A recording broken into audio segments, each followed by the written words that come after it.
Good evening, Reston Association members. Good evening, Reston. I'd like to welcome you to the November 19th meeting of the Board of Directors of 2020. And the first thing to do tonight is establish a call to order and establish quorum. So in quorum, I see Bob Petrine, our treasurer, and member at large. I see John Mooney, North Point, and secretary. I see Sarah, our EAC liaison and member at large. Karen Anton, Hunters Woods Dogwood, and our VP. I see Tom Mulcairn, member at large and leading our recreational facilities working group. Aaron Webb for Tall Oaks and Lake Ann. And our fiscal liaison, I see Mike Collins, our apartment representative. I do not see Van Iyer.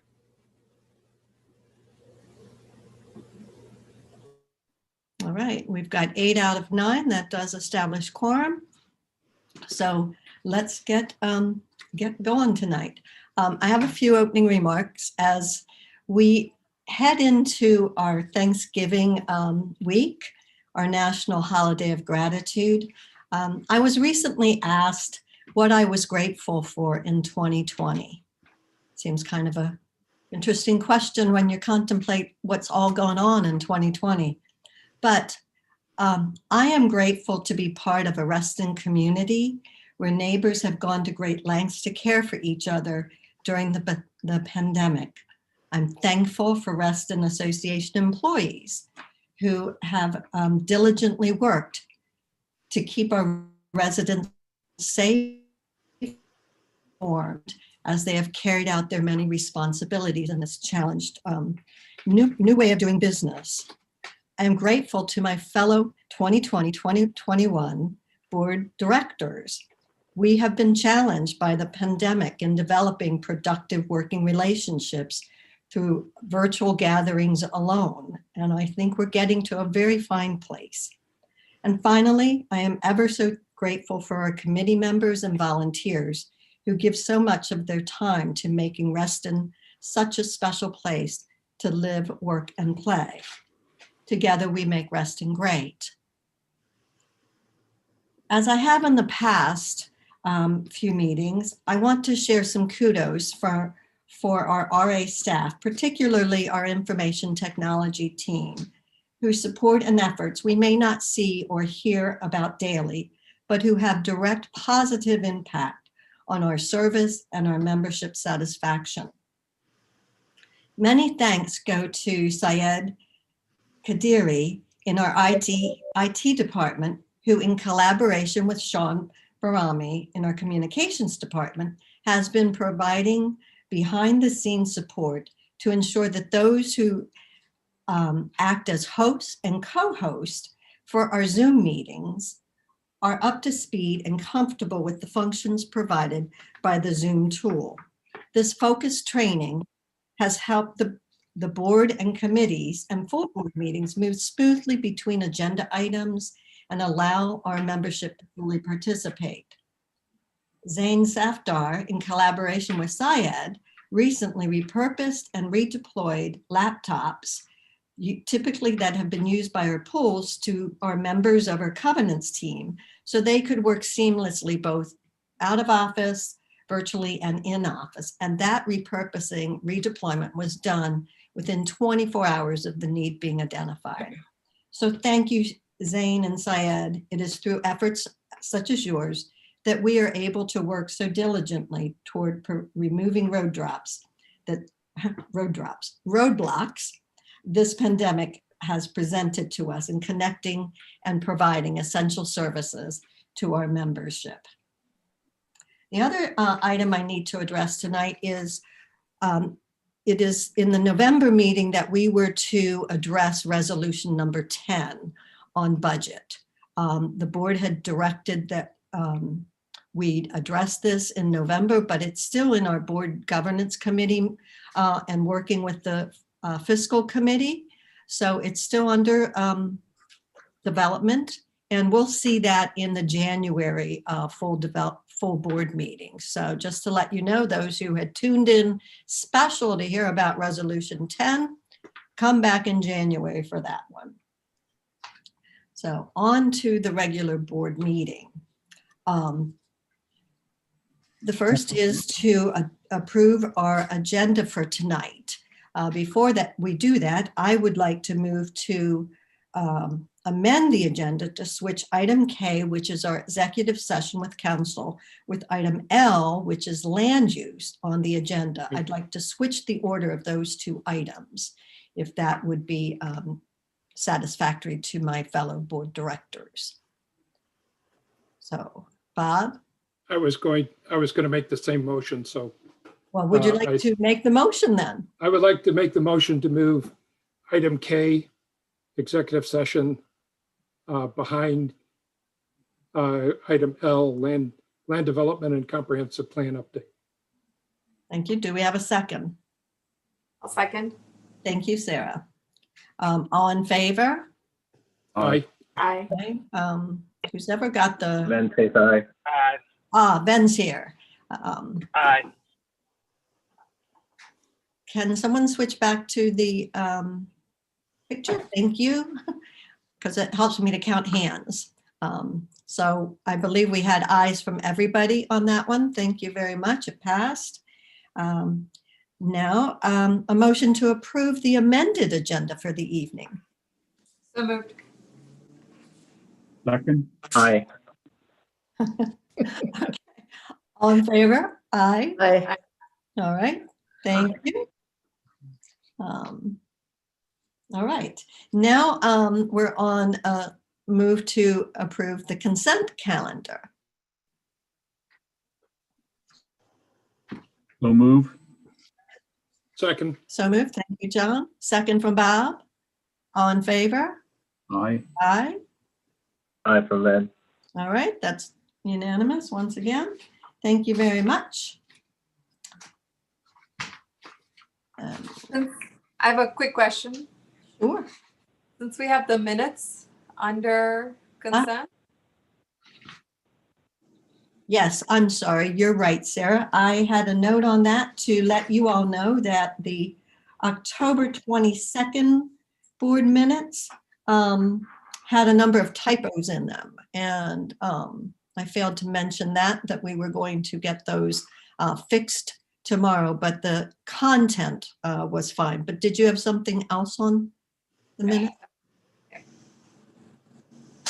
So thank you for taking me back to that square. I had not shifted my papers correctly.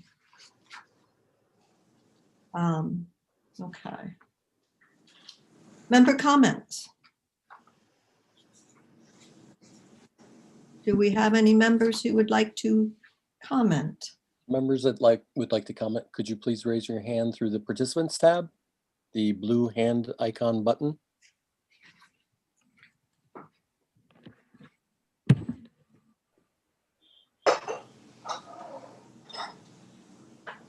Julie, does not look like anybody would like to comment at this point.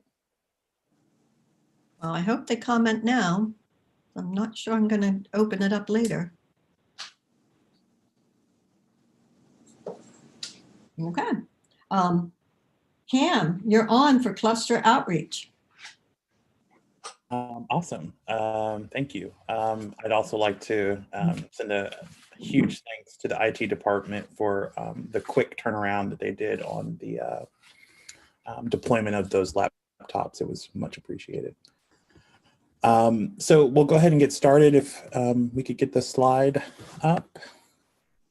Thank you, Mike. I appreciate it.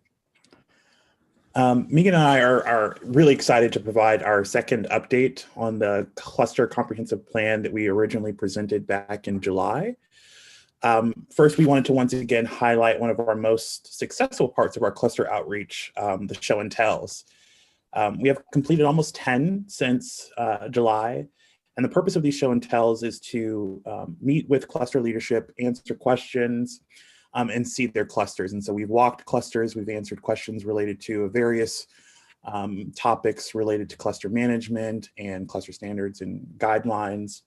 And we have found that this has been just as rewarding for us as it has been for the cluster leadership. And we're really excited, and we continue to promote clusters to sign up to do show and tells through Megan so that we can meet with them. As we've quickly learned, we will be making adjustments to make that a virtual situation as well, not necessarily just an in-person meeting, but also doing it virtually through Zoom.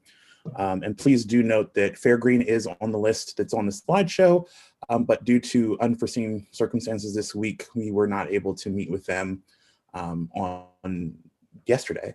But we are rescheduling for later in early December to do that show and tell, and we're looking forward to meeting with them. Next, another successful part of our plan has been the cluster meet and greets. The purpose of the meet and greet is to connect with cluster boards with one another and also with staff. And we have seen this to be really, really successful and something that cluster board members really want to participate in. We've completed 3 so far this year since June. And our last one being this past Monday, which had almost 70 cluster board members participating and 49 clusters represented in this meet and greet. The topics that were discussed include who to contact within Reston Association and what each department in Reston Association can do for each cluster, additional resources that they may not be aware of with Fairfax County and with Community Association Institute, which is an organization that is dedicated to helping managing common interest communities throughout the nation, and discussing cluster standards versus design guidelines and all that that entails, and an upcoming survey for cluster boards that we've kind of established that we saw a need, and hopefully we've met that need by conducting the upcoming survey that's currently in progress. And our next meet and greet will be February 1st. So we're really looking forward to taking care of that as well. In some of our meetings, we've heard over and over what clusters have wanted, what they needed. And the primary focus has been they want to be able to connect with one another, ask questions, and share information with one another. So if we could go to the next slide, in an attempt to do that, we've created the cluster survey.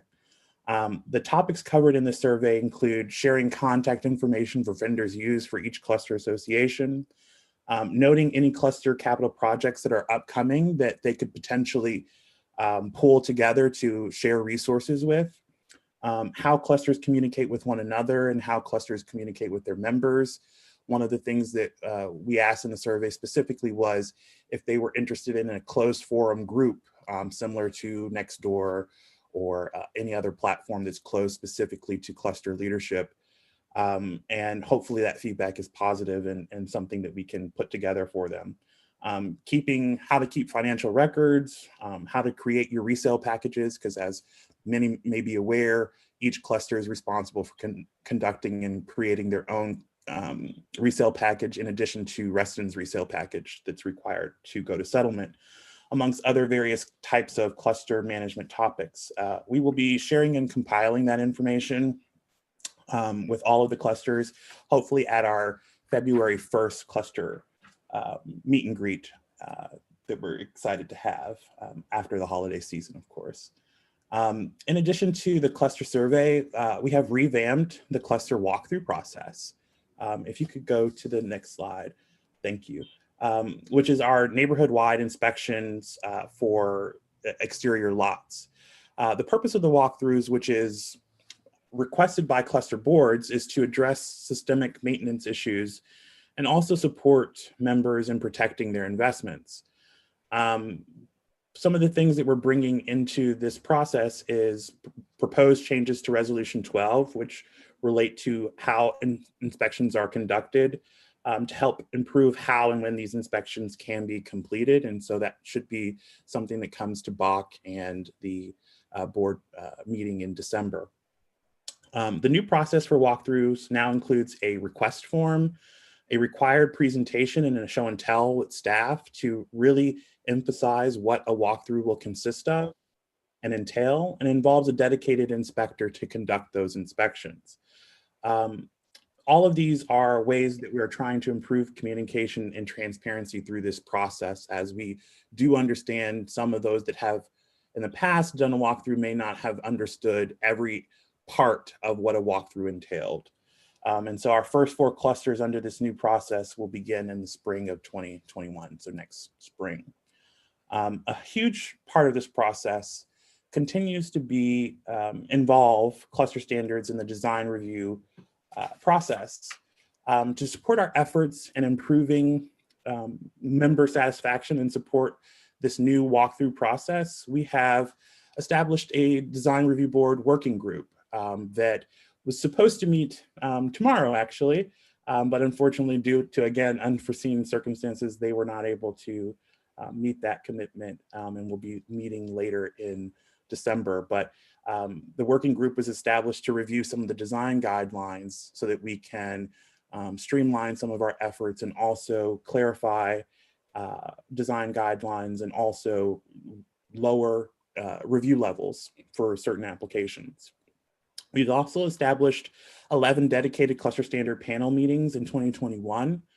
And some of the cluster standards can now be reviewed at a consultation level, which will happen on a weekly basis to make sure that clusters can actually submit applications and get a decent response time in a way to better serve the members of their clusters and Reston Association. Our team continues to digitize the cluster standard books. We have approximately 92% of all of the clusters uploaded to our website. And we plan to have all of them online by the end of the year. We do realize that we've been lagging in updating the current cluster standard books that are online. And so our actual next goal is to then update all cluster standard books currently online. And we have a dedicated team member to do that. And our goal is to have that completed by Q2 of next year. So far in 2020, we've had 76 cluster capital projects that have been reviewed and 94 cluster standards that have been reviewed, which is a large increase from 2019. So we continue to strive and encourage clusters to update their cluster standards, and hopefully some of the new processes that we've come up with will help.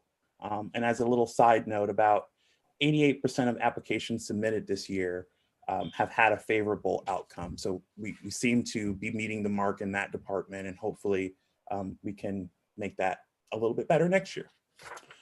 In addition to the cluster survey, we continue to make strides to contact and have substantive conversations with at least 65% of the clusters by the end of the year. That's still a goal of ours. But I will say that other communication efforts continue in that same line of thought. Our recent RA News highlighted the Covenants Department on November 13th. So if you have not seen that video, I would encourage you to go to the YouTube channel for Reston Association or subscribe to the RA News. We also are still doing our Cluster Connect newsletter, with the latest newsletter being released to our cluster membership board officers and members on November 10th, which had a high open rate of about 65%.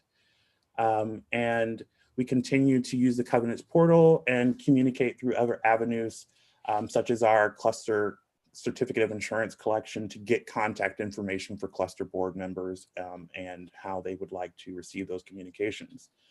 So with that, I will be happy to answer any questions. Megan and I are here to answer or comment on anything you'd like to discuss.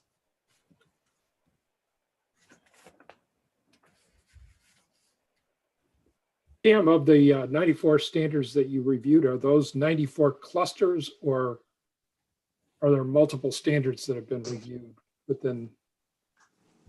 Megan, do you want to catch that cluster? one? Yeah, that constitutes multiple clusters. I'm sorry, multiple standards for a single cluster. Okay. Thanks. In your estimation, about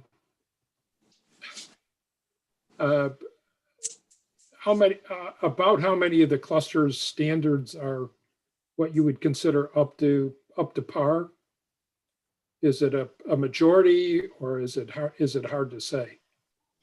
I think we still have a ways to go in that area, only because there are 134 clusters in Reston, and I would give a rough estimate that each cluster averages between 20 and 30 standards per cluster. And this year, frankly, was extremely important, not only to start tackling those numbers, but also for putting a framework in place to really get the ball rolling and hit the ground running, insert your cliche, to start moving some of those updates through the process.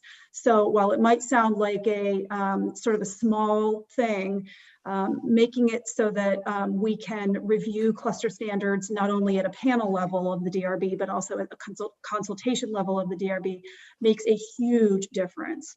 So, you know, if you just crunch the numbers, 20 to 30 standards per cluster, assuming that most of the cluster standards for all 134 clusters in Reston are largely out of date, we've got our work cut out for us. But knowing that we've now opened up a wider range of review opportunities, a significantly wider range of review opportunities, we are well positioned to really see an increase in those numbers through the end of this year and the beginning and throughout next year. One more question, if I can impose upon you. Of the 8% of applications that were denied, would updating of cluster standards improve, make a substantial improvement in that number? So that would be decrease the number of denials, or? So I'll take that one. So yes, in a way, to what degree it's going to probably be minimal. That number, 8% of denials, is going to largely be part of the single family also numbers that were collected. Okay. So more often than not, what happens if an application is denied due to cluster standard is that DRB recommends that the cluster review the cluster standard. And so that's where Megan's position comes in and reaches out to begin the process of updating cluster standard to get a positive. But it's actually really interesting because then if a cluster standard is established, an application is no longer necessary. So. Okay, thank you. Yep. Anyone else for, I see Sarah. I think Ben has a. Well, as fine, I can go I said before, after Ben, Sarah. I can't see your hand. I can't know that you wish to speak. So Sarah's yielding to you, Ben. Go ahead. Okay, appreciate it. My question was, you said 20 to 30 standards, 134 clusters. Could you remind me what's a standard? Because is a standard a storm door, a exterior lighting, exterior color? Because within a storm door, you have so many different dimensions, and I guess those are attributes. So what is a standard? So a standard is defined as basically a framework or rule for an exterior element of a home.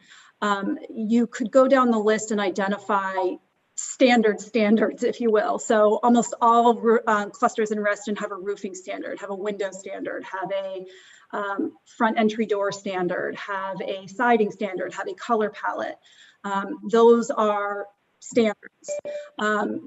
Within what you're describing is sort of the aspects of that standard, like the dimensions of the storm door, the colors of the storm door, those are all contained within the storm door standard.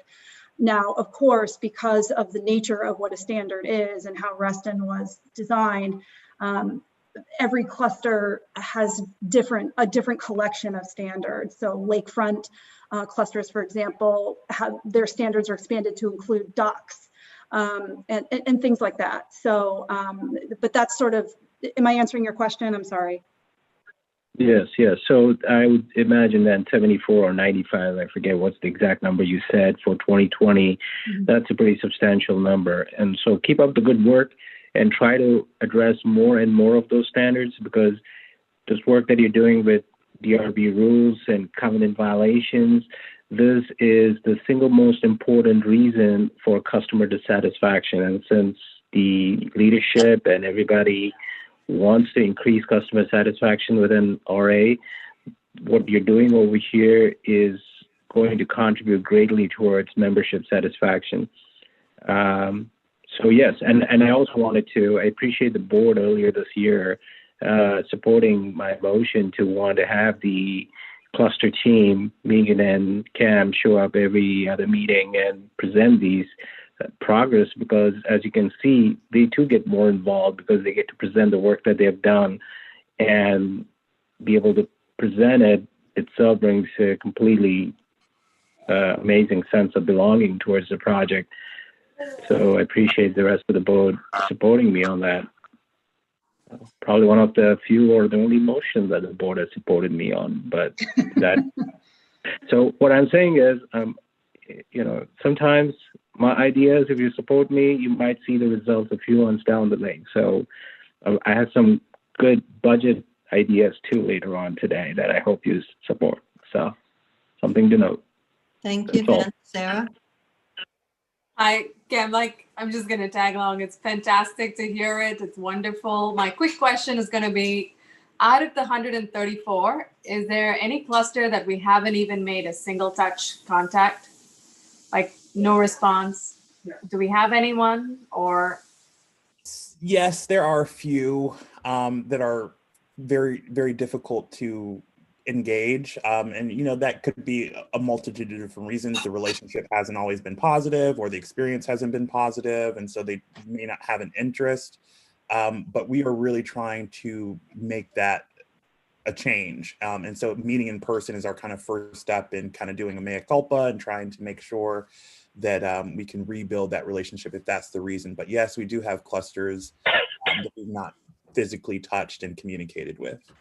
If you can share that list with us, I think the individual district directors and some of us, if we have a relationship, we can help. So whatever we can do to support you. Perfect. Thank you. I attended the Monday presentation. I thought it was great. You guys, everybody was really appreciative that was taking part of it. And I guess what I'd like to know is just trying to promote this more. I don't know if it's the show and tell where you actually have the different board members that you guys meet. How can we promote that so that we can tell, like in particular, my cluster that I live in or everybody else's cluster, how do we get that information out so that they do participate? Is there a particular format in terms of forms, or is there do they contact you two directly? What would be the best way to set that up so you guys can attend their meeting? Email Megan and set it up. We are happy to do it in person with socially distance, of course, and then also through Zoom. So whatever works, but emailing Megan is the way to schedule a show and tell. Very good. Okay. Anyone else for Cam and Megan? Other than, as John Mooney says, kudos. It's wonderful to hear. Love the progress. I'm truly excited about what you and your department, Cam, have been bringing to our memberships. So, Happy to do it. wonderful thing. All right, moving on. Karen, I believe it's you with Assessment and Finance Resolution 5. Okie doke. Well, here we are after deferring last month. So as you will recall, this came about because of the PPP loan situation earlier this year, and some members and board members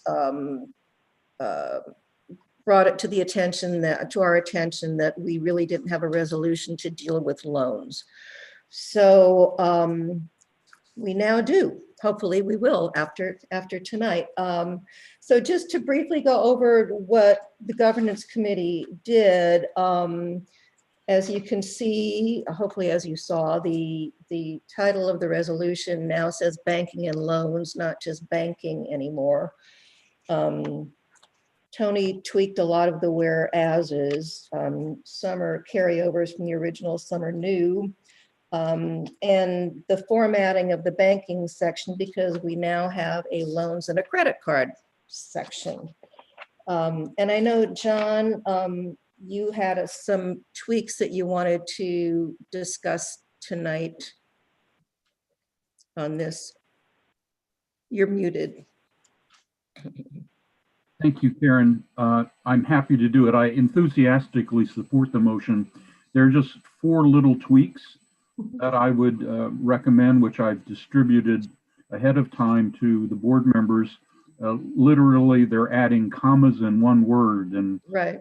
shifting things. But Right, and to address your question about the word "and" rather than "or" in banking, it was that way in the original Right. resolution, and it is consistent with the loan section as well. So. It is indeed,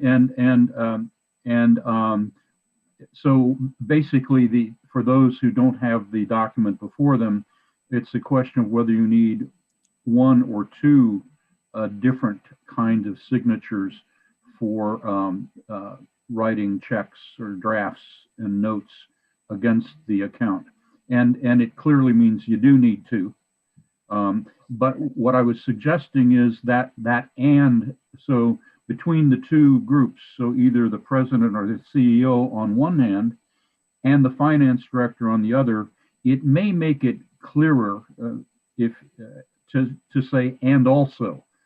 So where it says at the end of section A1, Under banking, A1. yes, Between banking A1 and A2. Banking A1. So the transition between A1 and A2, the transition is effected now by an "and." I think it would make it absolutely clear that it means "and also," means you need 2 signatures. It's a suggestion. I like that. Yeah. Okay. The second suggestion is on loans. First, C, under section C, the introduction there, there's an "and" missing. So it says, all loans and lines of credit shall be reviewed, approved. So clearly it is reviewed and approved. Right. My third little tiny one is again under loans, C4, where one of the final approval and action is by the board itself. And currently it says review and approval by a majority vote of the full board, with a 2/3 vote of the full board required for loans secured by revenues or assets of the association.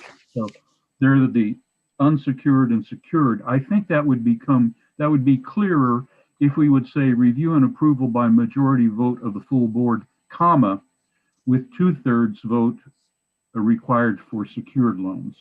Yep. And finally, in D3, I think the syntax would be easier to read and clearer if we would relocate the phrase "by the PFO" to occur after the words "card activity shall be reviewed by the PFO at least quarterly for compliance and prior to or upon departure of any employee." So those are my 4 suggestions. Thank you. I think they're all good suggestions, John. Thank you. Did you wish to make a motion? I will make a them? motion. I will make a motion that we approve the amendments to Assessment and Finance Resolution 5, Banking, as presented. Is that Second. As amended. Sorry about that. Those 4 modifications. Or as modified by John Mooney, right? And I saw a second from Bob. Second. Is there any discussion?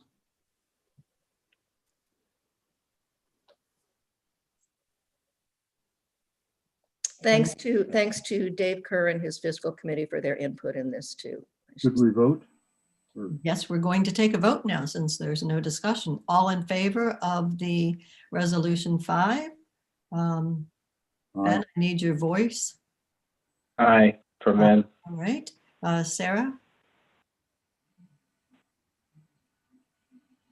Aye. Okay. So that passed. There were no nays. I think that was all 9 of us. Counting my hands. So no nays, no abstentions. It passed.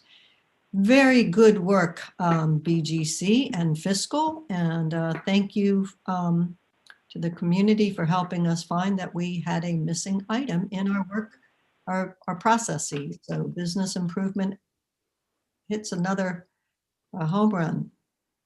Okay. Next, recreational facilities working group update. Tom, you want to lead us through this piece? Sure. The Recreation Facility Working Group has been working hard to develop a tool that the board can use in the future to determine how to handle our facilities. Tonight, one of our members, Jeff Thomas, who just jumped on, I see here, will be discussing our progress so far. And Jeff, you're muted, so go ahead and get started.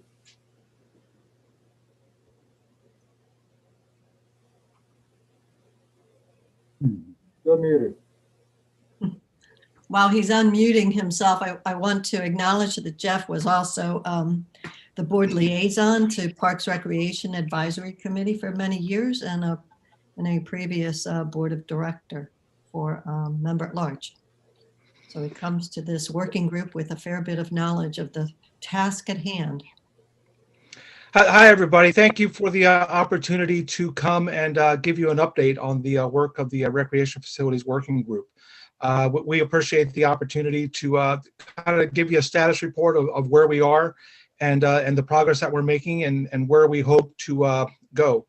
You know, the group has been approaching the challenge that the board gave us really from 3 different dimensions right now.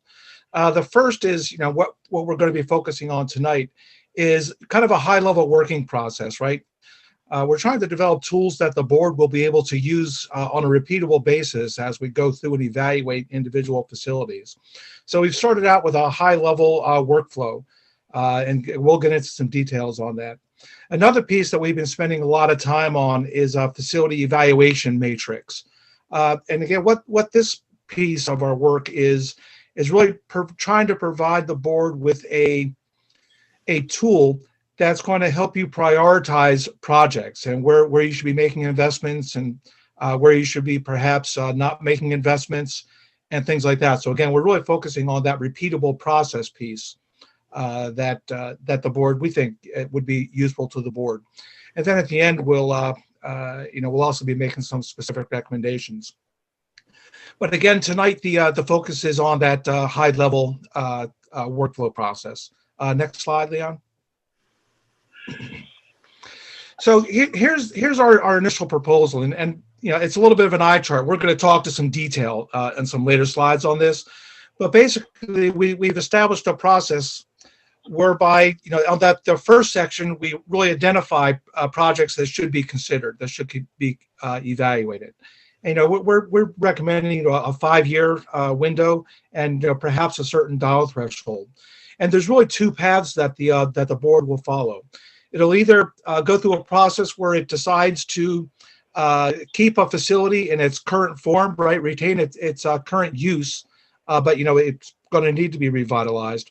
Or there's an alternate path where the board says, hey, we may want to re-envision what this site could look like.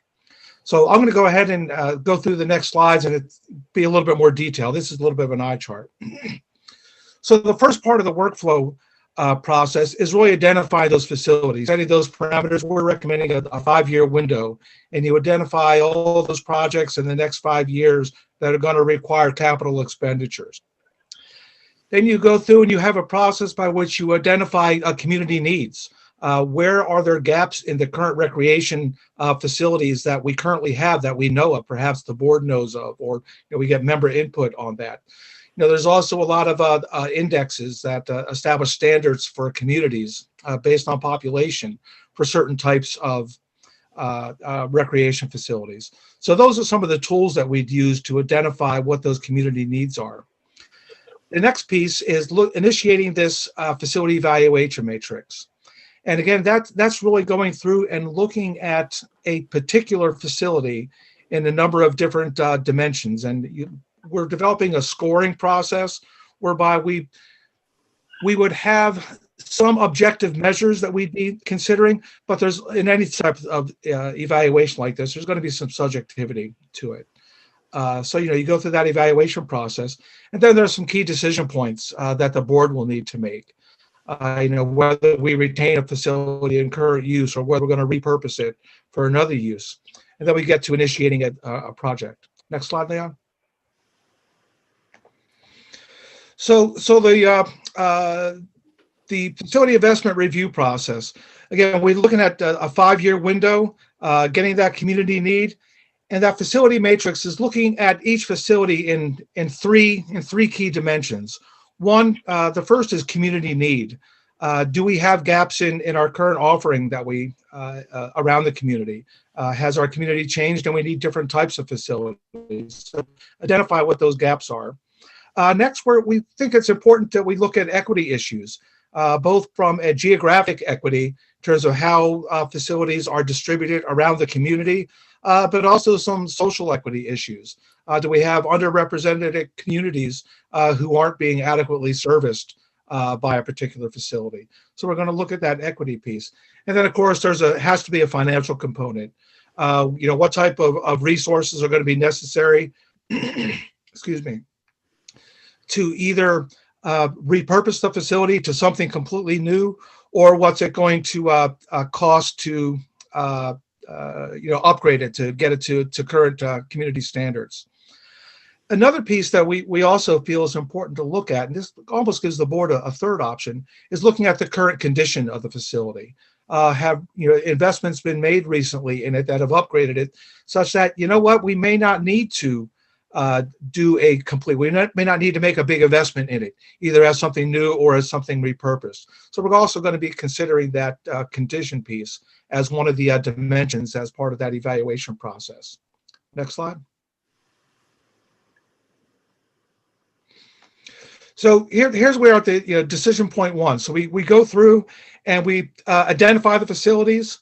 We go through the evaluation matrix that will give the board an indication of what the PRAC, we're delegating this to the PRAC largely, of what they're recommending the board do in terms of to reinvest in a like facility or to do something new with it. And that really becomes the first evaluation point for the board, first decision point for the board. And what the community should expect out of that is the board making a statement about what types of facilities that we're going to have in Reston, whether we keep a park, or whether we're going to make it into a multi-purpose court or something different, right? So that's the first decision point that the board will need to get to. Next slide. So as we go down that first option, that's really the top line of that flow chart is really if the board decides to retain the current use, we already have a process laid out for that, right? And that's your capital planning process. And that would then be initiated. So the board makes an affirmative determination, hey, we're going to keep that park as a park, but it needs to be refreshed, it needs to be updated, it's going to require some capital investment. And then you would just simply leverage the capital investment process that the board has already adopted. That's a pretty, I don't say easy, because these things are never easy, right? But it's a known process that you would go through, and it already provides opportunities for community engagement and financial considerations, and then ultimately a board decision at the end. Next slide.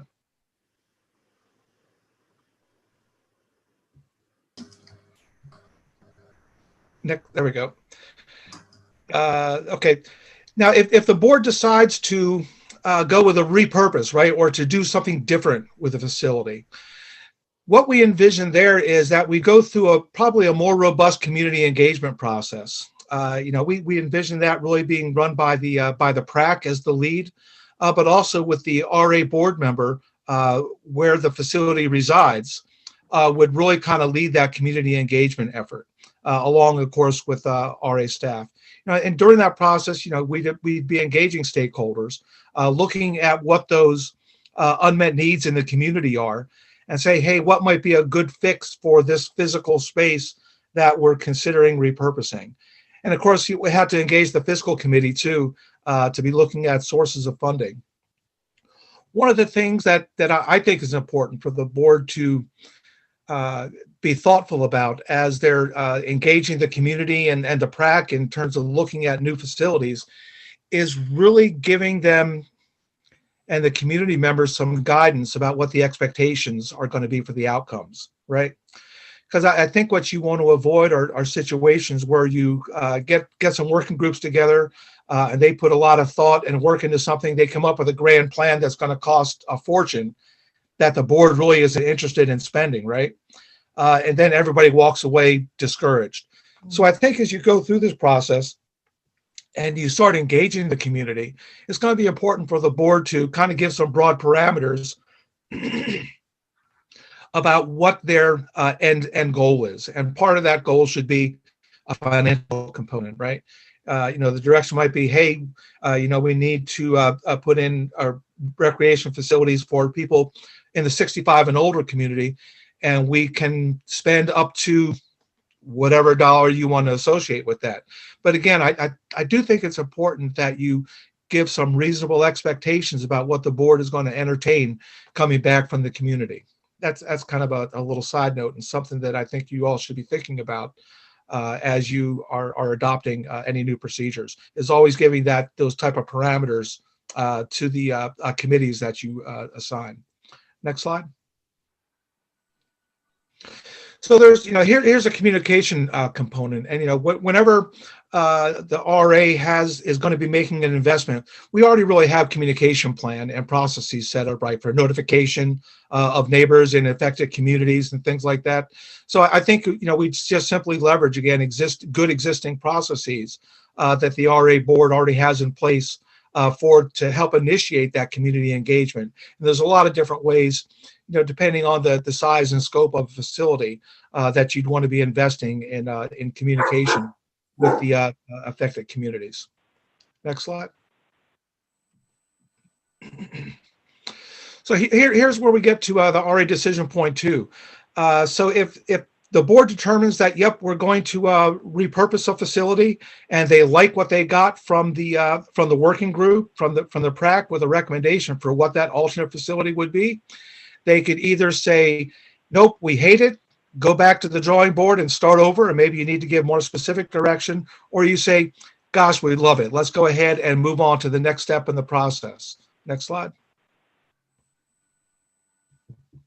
And so, of course, that next step in the process is you identify the new use, then you employ your capital planning project, right? And again, that's when you're going through all the different gates that the board has already set up when you're going to be making large financial commitments. So what we're really trying to do is help frame those key decision points for the board, and and then leveraging existing processes that you already have in place to get to the final answer. But it's really those key decision points where the board will need to exert its decision-making authority to provide guidance to the groups as they're considering either using an existing facility as it's originally intended, or repurposing it for something new. Next slide. And that's kind of where we are again with that high level overview. But I think at the end of the day, what we're trying to design for the board, again, is that decision process whereby we don't get in a cycle of not doing anything, but giving the right direction and making affirmative decisions so that we can continue to advance and enhance the recreation facilities that are available to our members. I tried to stay within my allotted time. I'm trying to be respectful of the board's time, so I went a little bit fast, but I'll be happy to entertain any questions.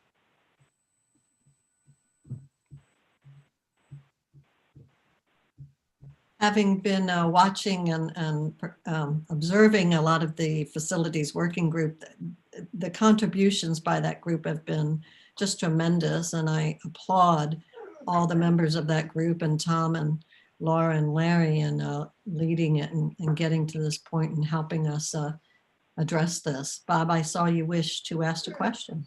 Yes. In terms of community needs, you mentioned standards that are imposed by size of the community.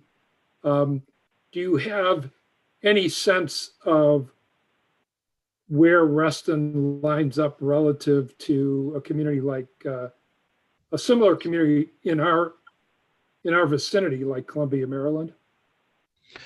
Yeah, those are some, Bob, I want to be sure that I'm accurate in what I'm saying, okay? Because we haven't really gone through that process yet by comparing ourselves to the Joneses next door, for instance. Okay. Some of the things that, and yeah, I think it's okay to do that, right? When we get to a certain class of facilities, say tennis courts, right? There's going to be, there's a manual, essentially it's really a manual or a guide for recreation facilities in communities that'll say, per 100,000 people, a typical facility, a typical community would have 10 tennis courts. I'm making that up, okay? But those are the type of standards that I think you use as a starting point. I've been a Reston resident, for a long time, since 1970. So I'd like to think that we're probably going to be interested in having access to facilities at a higher rate than a lot of other communities. But those are the types of some of the objective type measures that you would look at for a particular class, right? Because it's hard to make a sweeping comment. You really need to look at particular classes of facilities, whether that be ball fields or tennis courts or pools or trails or parks, tot lot parks and things like that. So what our process, our matrix that we're developing does ask that question, right? And that's that community need. What's the usage of the current facility? What are standards that a community should have for these type of things? So we're building that type of discipline in the decision matrix so that those questions are asked and answered for a particular class of facility. I'm not trying to deliberately evade your question. I say we haven't done that. Yeah. Well, it's better to say that than to make something up. Relative to community standards, that's an interesting one. Because I've attended a number of the Lake Thoreau pool meetings, and I find human nature very fascinating in terms of what expectations are. One person goes solely for the spa and one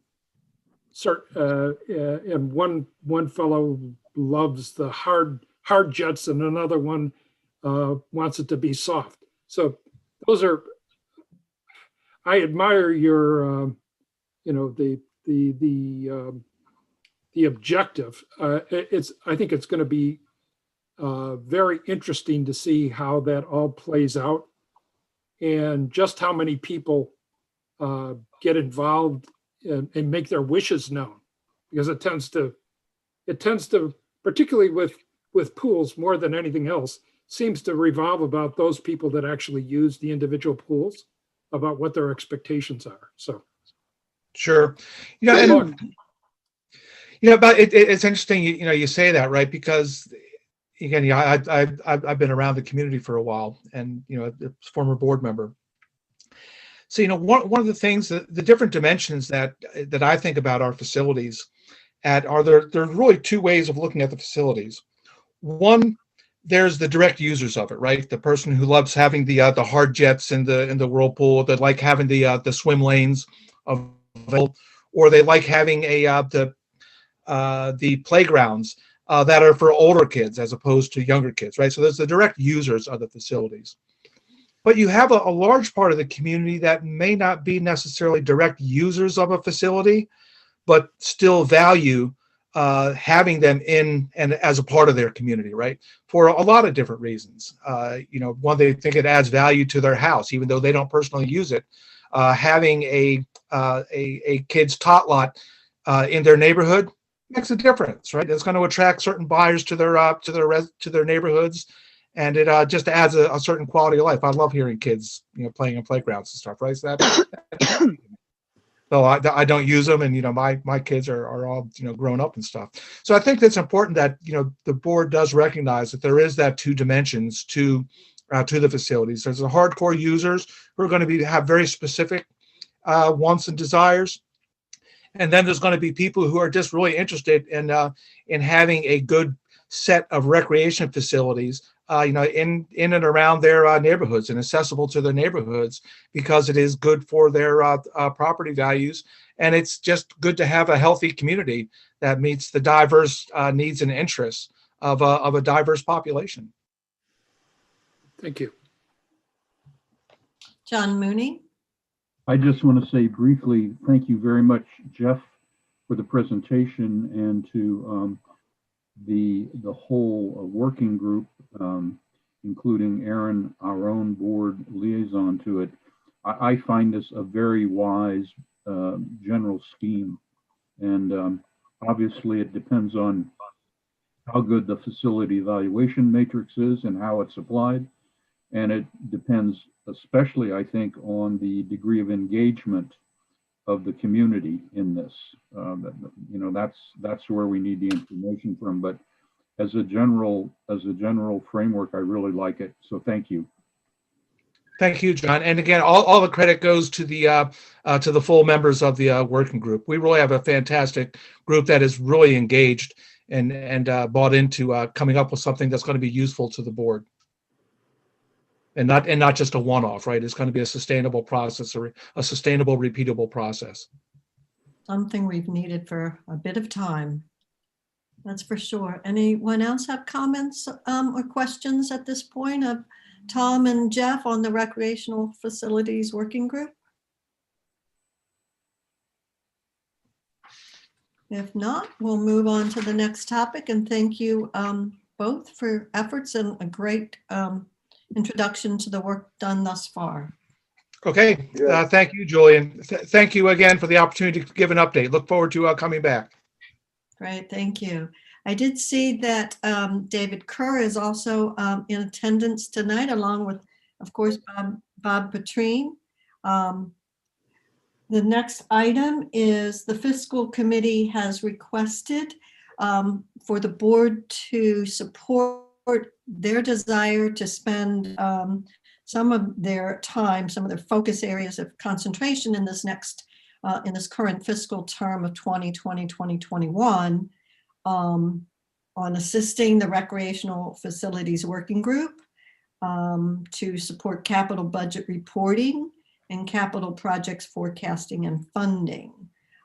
David or Bob, did you wish to add anything to the general background as to, why the request has come to us and desire for us to recognize that support request? I'll go first. Okay. As treasurer, one of the areas that perhaps I'm unique, but I find somewhat different than I'm used to looking at is the capital budget reporting. And I think we need to keep the membership informed about where we stand on the projects that we undertake, as to timing and as to cost, and then finally as to impact on reserve balances. Having served as treasurer for one of the clusters, I find that at times people tend to focus on the amount that's in the reserve rather than what work has to be done, given the type, condition, and age of the assets that you're trying to maintain. And I think the more information that we give the membership, the more we inform them about what is in the plan, what's going on, the more that they will understand where we are at any given time. Certainly concur on that, David. Yeah, I think Bob has said most of it. But, you know, just in this last year, the fiscal committee and working with Tom Deal and his folks have a reporting package that we use on a monthly basis now. And when you look at that package, it's 99% revenue and expense. And yet, what's the biggest issue that we've been dealing with just in the last few months? We had to have a special meeting in October on capital. We all know at this point that we're faced with a lot of challenges in the next 5 years on what to do and how to do these capital projects. So we just felt as a committee that we needed to look at maybe our reporting package and maybe, again, working with staff, okay, try to think of and come up with ways to put together a better reporting package that would help the board see what's going on and on a more regular basis. It's not something you want to visit once a year. And the other thing that's, of course, so closely associated with that is just the forecasting and planning portion. You know, again, we once a year at most, we do a biennial budget, but once a year at the most, we do some budgeting. We need to pay much more attention to capital from just an outlook perspective than we ever have before. So we just felt it was better to go to the board and say, you know, do you support this? Because again, we want to make sure that everyone's on board, that people don't feel like, why is fiscal asking about this or why are they asking about that? So we'd rather have it out in the open. Let's work together and see if we can improve those things for the community. Thank you. Aaron, as the liaison to fiscal, any thoughts as well on these focused concentration areas? I have nothing to add. It's been so well said. Right. I certainly do appreciate the desire by fiscal and the whole team that, as David so well noted, especially as we enter into next year's biennial budget, so much of the capital projects, and you've just heard from the Recreational Facilities Working Group. So I do hope that the rest of the board will see that these focus areas, to identify them for both the board, for the staff, for our association membership, that they are duly noted as important items that as we continue to improve our business processes, that these will help support that. John? Madam Chair, this is listed as a discussion/action item. So I will be so bold as to spring off that action part and make a motion that the board direct the fiscal committee to add to its work plan the 3 items called out in this report. I'll second. All right. John, the fiscal committee does not have a work plan technically, so these are really just areas of focus concentration areas. So you are right, there is a missing motion, but in essence, your motion was as it was to be included, which was to direct the fiscal committee to focus specifically on the areas of emphasis, which were part of tonight's presentation. Thank you for that clarification. Yes. So we had a second from Sarah on that. So if you accept I don't, maybe I need Tony on this, the friendly wordsmithing of your motion? You clarified what I meant to say. Oh, I thought I had. Good. I'm glad I captured it correctly. Any further discussion on the things that we'd like some additional attention to? Are we all ready for a vote? I'm going to take that as a yes, including from Logan the dog. So all in favor? Aye. Ben, are you with us on this one? Aye from Van. Great, motion passes. The next item is the treasurer's report. Bob, I'm going to let you Right. take that. I'm going to put myself on mute. Okay. I'm going to keep my remarks rather short this evening because we do want us an adequate amount of time to discuss the budget for 2021.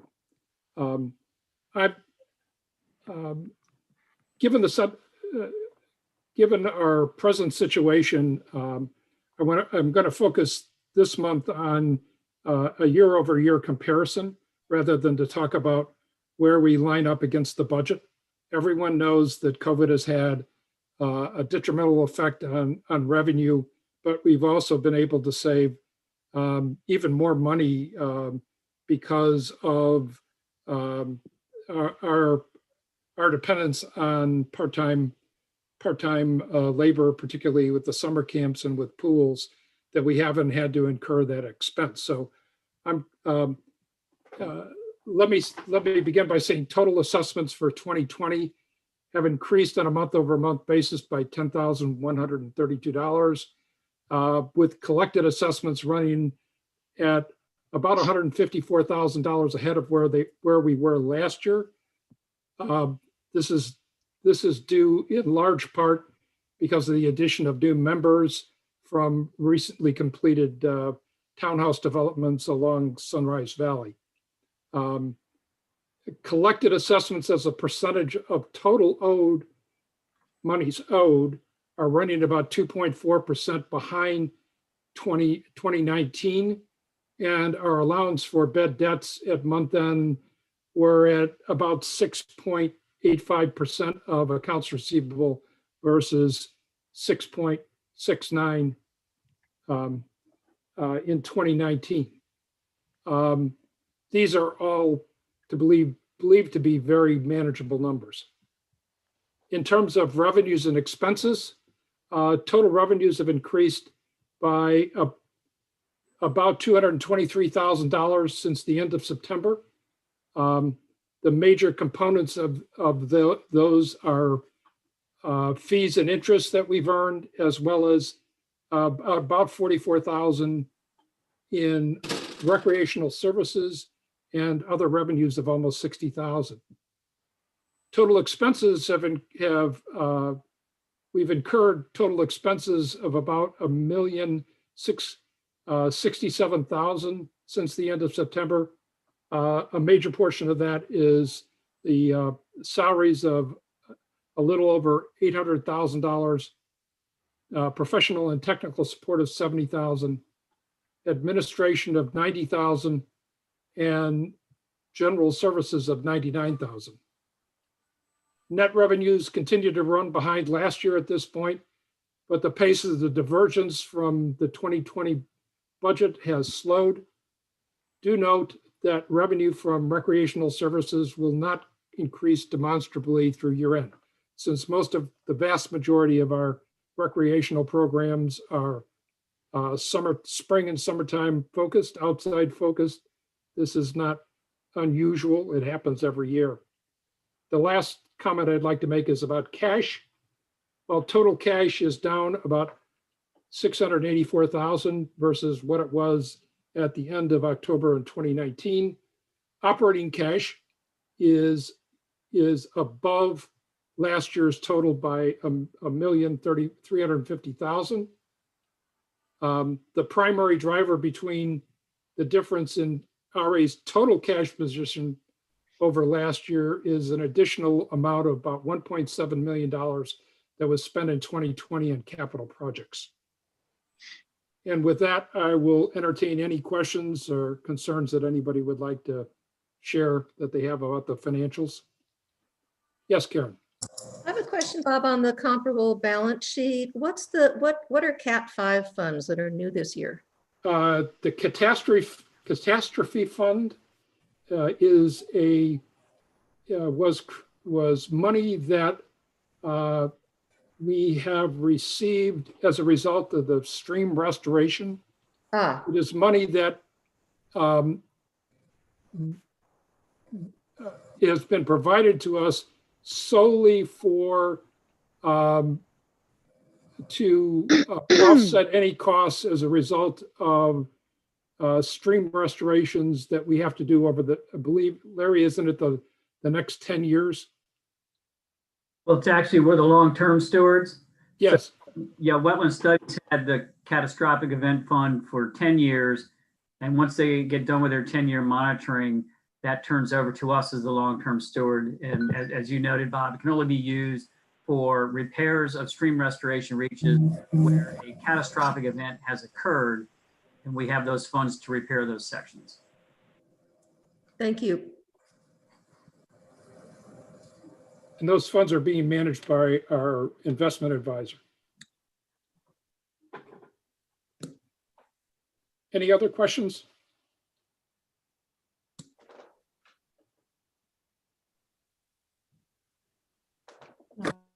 Thank you, So Bob. did I miss someone? Are we good? All right. I'm going to surprise everyone for a moment, but we breezed through our meeting agenda so quickly on including on member comments, that we did have at least one member who was counting on an opportunity to comment during member comments and missed that. And since this is a very important topic, the budget and assessment fee, I am taking my executive privilege and going to allow for a very short duration for member comments, specifically on the budget. And I know that Jennifer is one of those who wish to comment. So, Jennifer, your turn. Hello, thank you. And thank you to whoever just unmuted me. I apologize for being late. I was in my own board meetings today. So today is all day and all night board meetings. Pleasure to join you. My name is Jennifer Juszczyk and I live at 2010 Upper Lake Drive. And my comments are about the budget this evening. As many of you know, I'm an avid studier of RA's budget for many years, including asking questions and participating in the finance committee meetings, listening to staff reports and board discussions on the matter.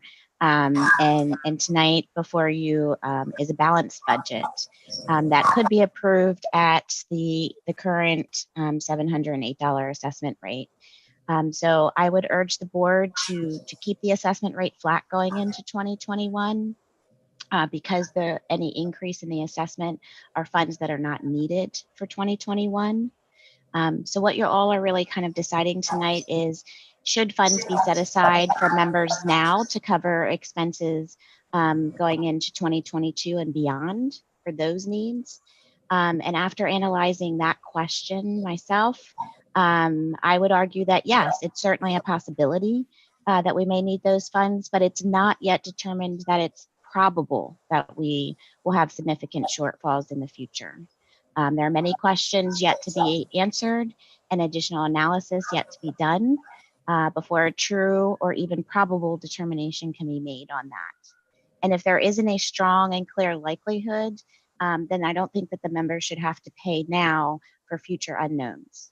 In addition, I don't think that we're in a situation where this board can be saddled with being seen as kicking that can down the road. I think that you have made a lot of progress this year in doing that analysis. We just aren't to a point where we know yet. Furthermore, future boards will have more insight into our future needs, especially after the facilities working group finishes its work, and also has many options at their disposal to ensure that there's a reasonable transition over time to fund the association's future needs. So some examples of that could be the cash and investments that RA has. We have over 11 million sitting in cash and investments right now. You could take the cash on hand at the end of the year. That's an excess of what the staff feels comfortable keeping on hand, which I've heard over the last few years has been about $1.5 million. We're projected to have $700,000 over that $1.5 million. So we could defer that into a future needs fund. We, as discussed last night, the fiscal committee meeting, there's some unencumbered funds that the board could use for future years. Future boards could increase those pay-as-you-consume type fees, like for camps or boats or garden plots or rentals. The association could also achieve its non-assessment Jennifer, that's revenue. 3 minutes. Yeah, sorry. I will stop there. There are many other ways that you could do it. I have a list. I'm happy to send it afterwards. But I do think the funds are there, and I would encourage you to hold assessments this year at its current rate.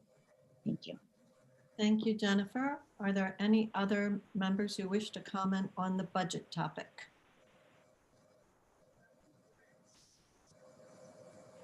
All If right. you'd like, should we let them know if they'd like to make comment? They need to raise their hands using the participants tab.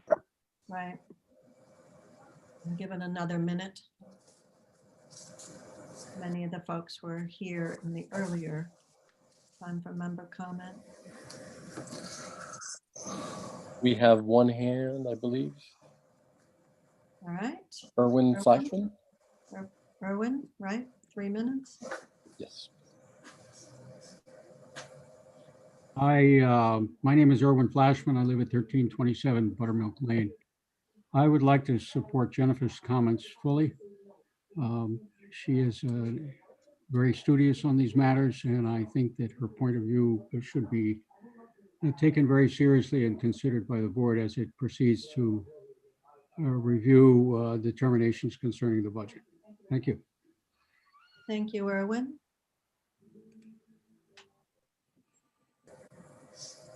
All right, then let's, okay, yes, Bob? May I ask a favor of my fellow board members and allow Jennifer a few more minutes to finish her comments, because she's probably followed this longer than anybody else on the board. And I've always found her comments to be very thoughtful and measured. And if we can allow her a few more minutes, I think it would be very helpful to have that information as the board makes a decision about the assessment and approval of the budget. I think would be very helpful. I support that. Pleases the rest of the board. Let's give Jennifer another minute. Go ahead, Sean, time for 1.5 minutes. Okay. Jennifer, are you back? Yes, I hit the button. Thank you. And I appreciate that. I had written them and there was 450 words. I thought I could talk through that fast. But the point that I was on is you all have done a lot of work to look at non-assessment revenue, and you have funded that through funding some staff positions to help us get there. And so I'd like to see us see if we can get there. I also think that future boards can make real decisions versus kind of a hypothetical environment that we're in now on our future facilities needs and wants. We could examine different cost centers within the budget and advise staff on services that members may no longer value. The board also has the option to make mid-budget cycle amendments as needed. We have discussed, or I've heard discussion before about taking loans for future needs, which is always an option. And of course, you could always increase future assessment rates by either a little or a lot in any given year. So those were just to finish my list. So again, in my opinion, the association has both kind of an adequate rainy day funds and enough avenues for future board, staff, and committee volunteers to keep assessments at the current level and make real informed decisions in the future. Thank you so much. Jennifer?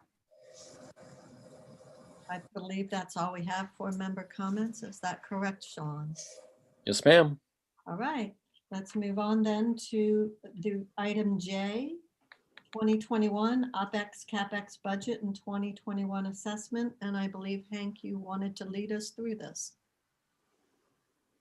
Yes. Mike, can you put the slides up on the screen, please?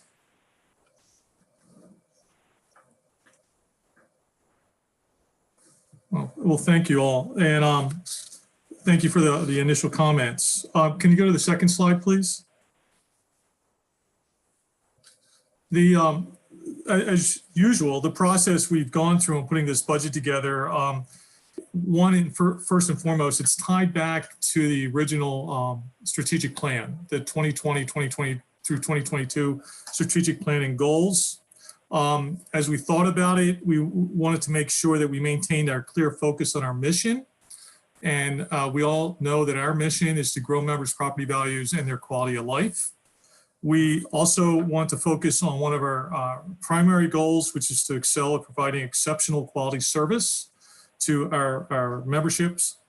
We wanted to position RA to continue retaining and attracting high quality and high performing staff. We want to vigorously pursue non-assessment revenue as best we can in this COVID environment, which we are very hopeful will not be with us much longer. And as usual, we want to make those hard budget decisions based on research and data. And as we all have heard me say before, try our best to prevent kicking the proverbial can down the road to the next board or the next budget. Next slide, please.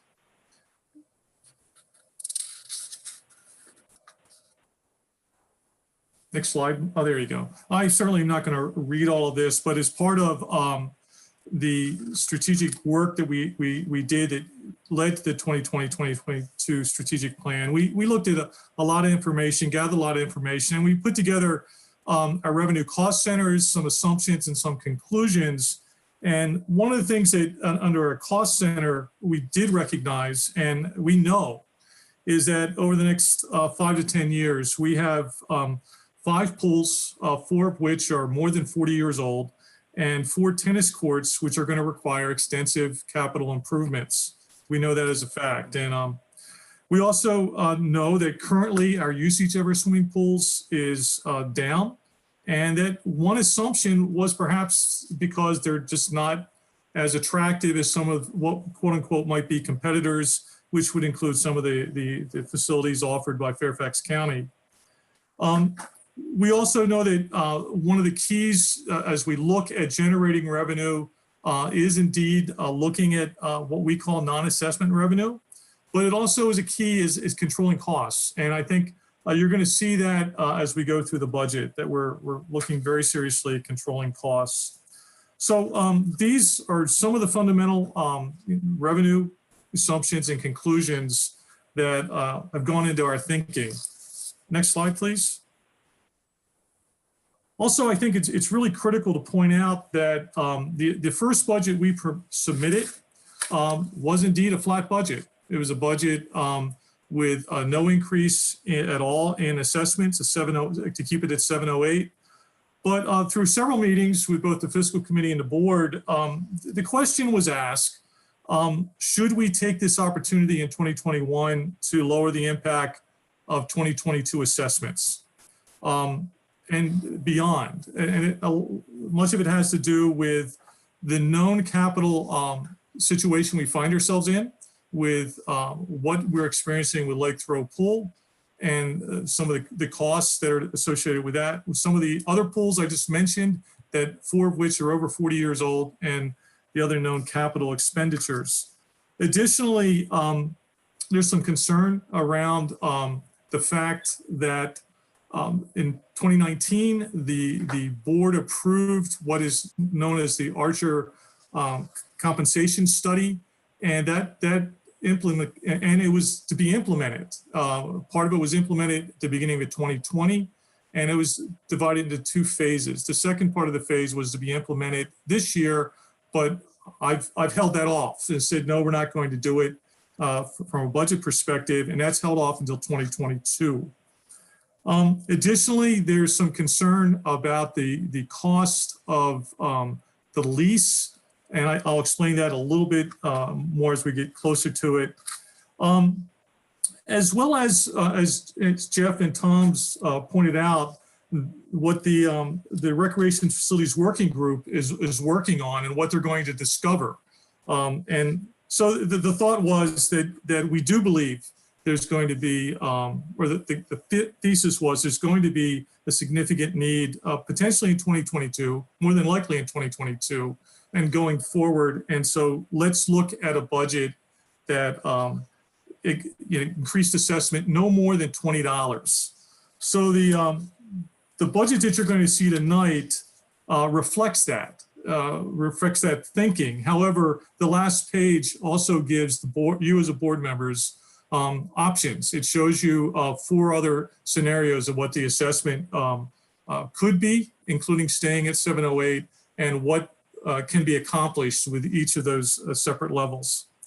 There were several other questions and decisions that were made. I've mentioned a couple, but it was decided that no staff pay increases or salary adjustments were going to be included in the 2021 budget.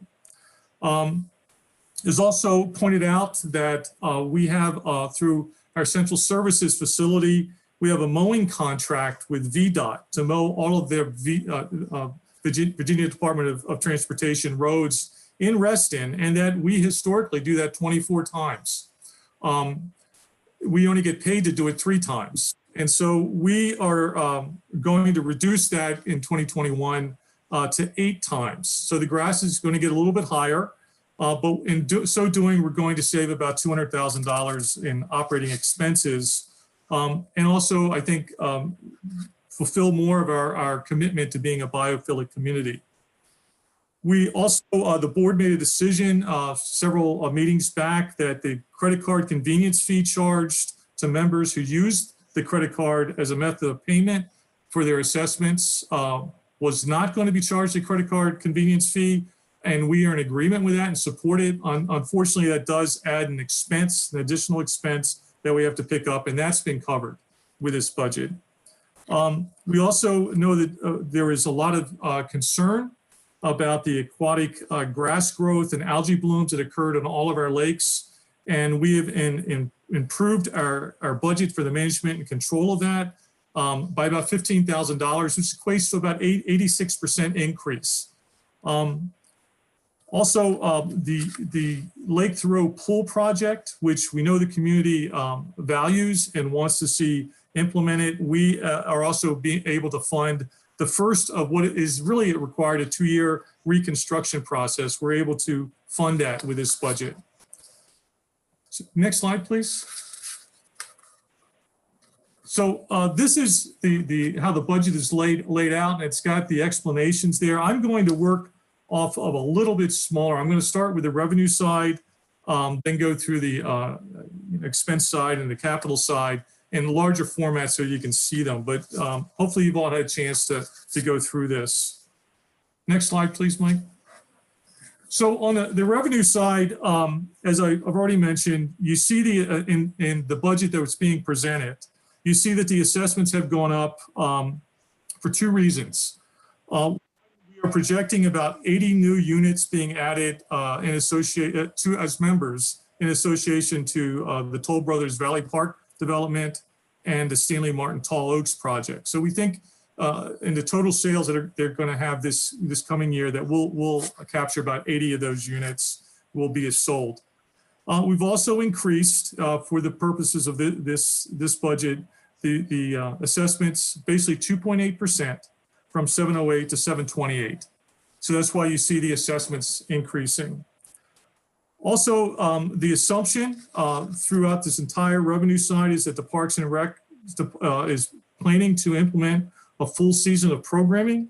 But as we did in 2020, we will look at the severity of COVID-19 and make adjustments accordingly. And we've, I believe, proven that we can do that. So that's the game plan. It's essentially the 2020 Parks and Rec plan. It's the 2020 non-assessment revenue plan that will be adjusted if COVID continues to be a major and significant element as we go through the spring and into the summer. Also, we are looking to increase the boat usage fee. While it looks like 13.4% sounds like a big number, it actually averages out to be about $8. So that's going to help offset a little bit of the expense associated with taking care of some of the aquatic grasses and algae. And we also, looking around at other communities, we have elected to increase our rent overall for our facilities about 5%, modest amount. And next slide, please. And so that's what you see basically highlighted on the revenue side. It's very much close to and similar to the 2020 budget. I've highlighted and put an arrow and a circle around where you see the assessments, which I've already explained. And I also put a circle around the bottom where you see that basically with all of this, despite some of the conservative approaches to what we think will be revenue and some of our Parks and Rec side of revenue generation, we still are looking at about a 2% increase in overall revenue if everything works as planned. Next slide, please.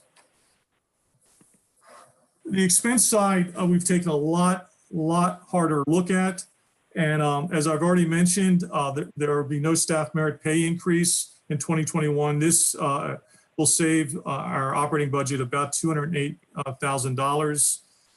Very proud of all of our staff, and including the HR department, who's negotiated basically a flat rate. There's going to be no increase when it comes to our dental health and disability coverage. Other coverage and other benefits have only had modest increases. We're going to reduce the authorized headcount by 1. We also are going to delay hiring about 6 positions as we go into 2021 until at least the end of the first quarter. And this will save us also approximately $200,000. There was a lot of comments and conversations around the communications department, which is actually communications marketing and PR. That's what's covered in that budget line. And so we went and took a hard look at it. And working with Mike, we looked at what we could indeed cut. And we saw that there was about $30,000 worth of things we're going to try to get by without doing or having as an expense this year. But also in that process, we discovered that their department was being budgeted for items that they had that were not part of their cost center. So we have adjusted the cost centers to take up that expense. And so overall, it reduced that line item by about 9.5%. IT will be reducing its 21 budget roughly about $195,000 compared to 2020. And they're doing this through a number of ways. They're very innovative and creative, but they're looking at moving our telephone and other systems to the cloud and not filling several positions that they had been authorized to have. The board election budget is increasing about $20,000, and really in an attempt for us to improve voter turnout. Next slide, please, Mike. Operations is where the largest expense it comes in this budget. And this has to do with 3 things. It's basically a 100% increase, about a little over $750,000. And the first increase in this side of the expense has to do with the removal of the convenience fee from members on their credit card transaction. That is now an expense item of about $80,000 we have to make up. So that's where that falls. We also, our insurance runs from June to July, the timeframe, so it overlaps. So half of it's in one year, half's in the other. And the 2021 portion of our insurance expense is going up about $212,000. And then we also, for the lease, when it was new lease was negotiated, we had a tenant improvement sum of money. And basically there were some improvements made to some of the offices to make them larger and make it more operationally functional. But there was about a $720,000 leftover that has to be spent this year. It can't be carried over through the whole length of the lease. So that's going to be allocated against the lease cost this year. However, what was suggested and we agree with by the fiscal committee is that we needed to charge ourselves what is the actual booked value of that expense, which is an additional $486,000 above what we could have taken as a discount because of the leftover tenant improvement money. So those are the 3 things that are adding to increasing that expense. And that is by far the largest increase in expense that we have in 2021. I already mentioned that we are increasing our lakes management budget by about $15,000 or 86%. I've also already mentioned about cutting the expense on mowing for VDOT. That's about $200,000. Also, we have in 2020, based on COVID, as Bob mentioned earlier during his report, we were able to cut about $830,000 out of our operating expense, mainly because of seasonal employees and work they couldn't perform. We are prepared to do the same if we, in 2021, if COVID continues to be a serious issue.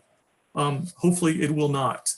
And as I already mentioned, in this budget on the expense side, on the capital side, we are addressing Lake Thoreau Pool's first year of its two-year reconstruction. Go to the next slide, please, Mike.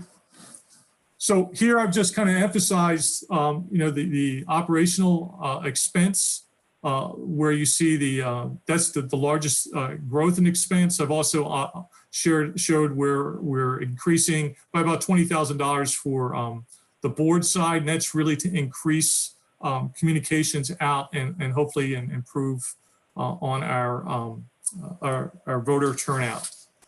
So all in all, when you compare our expenses to 2020 expenses, they're down a little bit from what was budgeted in 2020.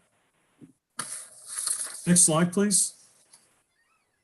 That leaves a surplus that goes into our capital side of things of about $3,476,000. And can we go to the next slide, and it'll show you what that will, what our plan is for the capital budget. I've mentioned Lake Thoreau several times. That is the first year of the reconstruction, which is about $1.6 million, is covered in the funding in 2021.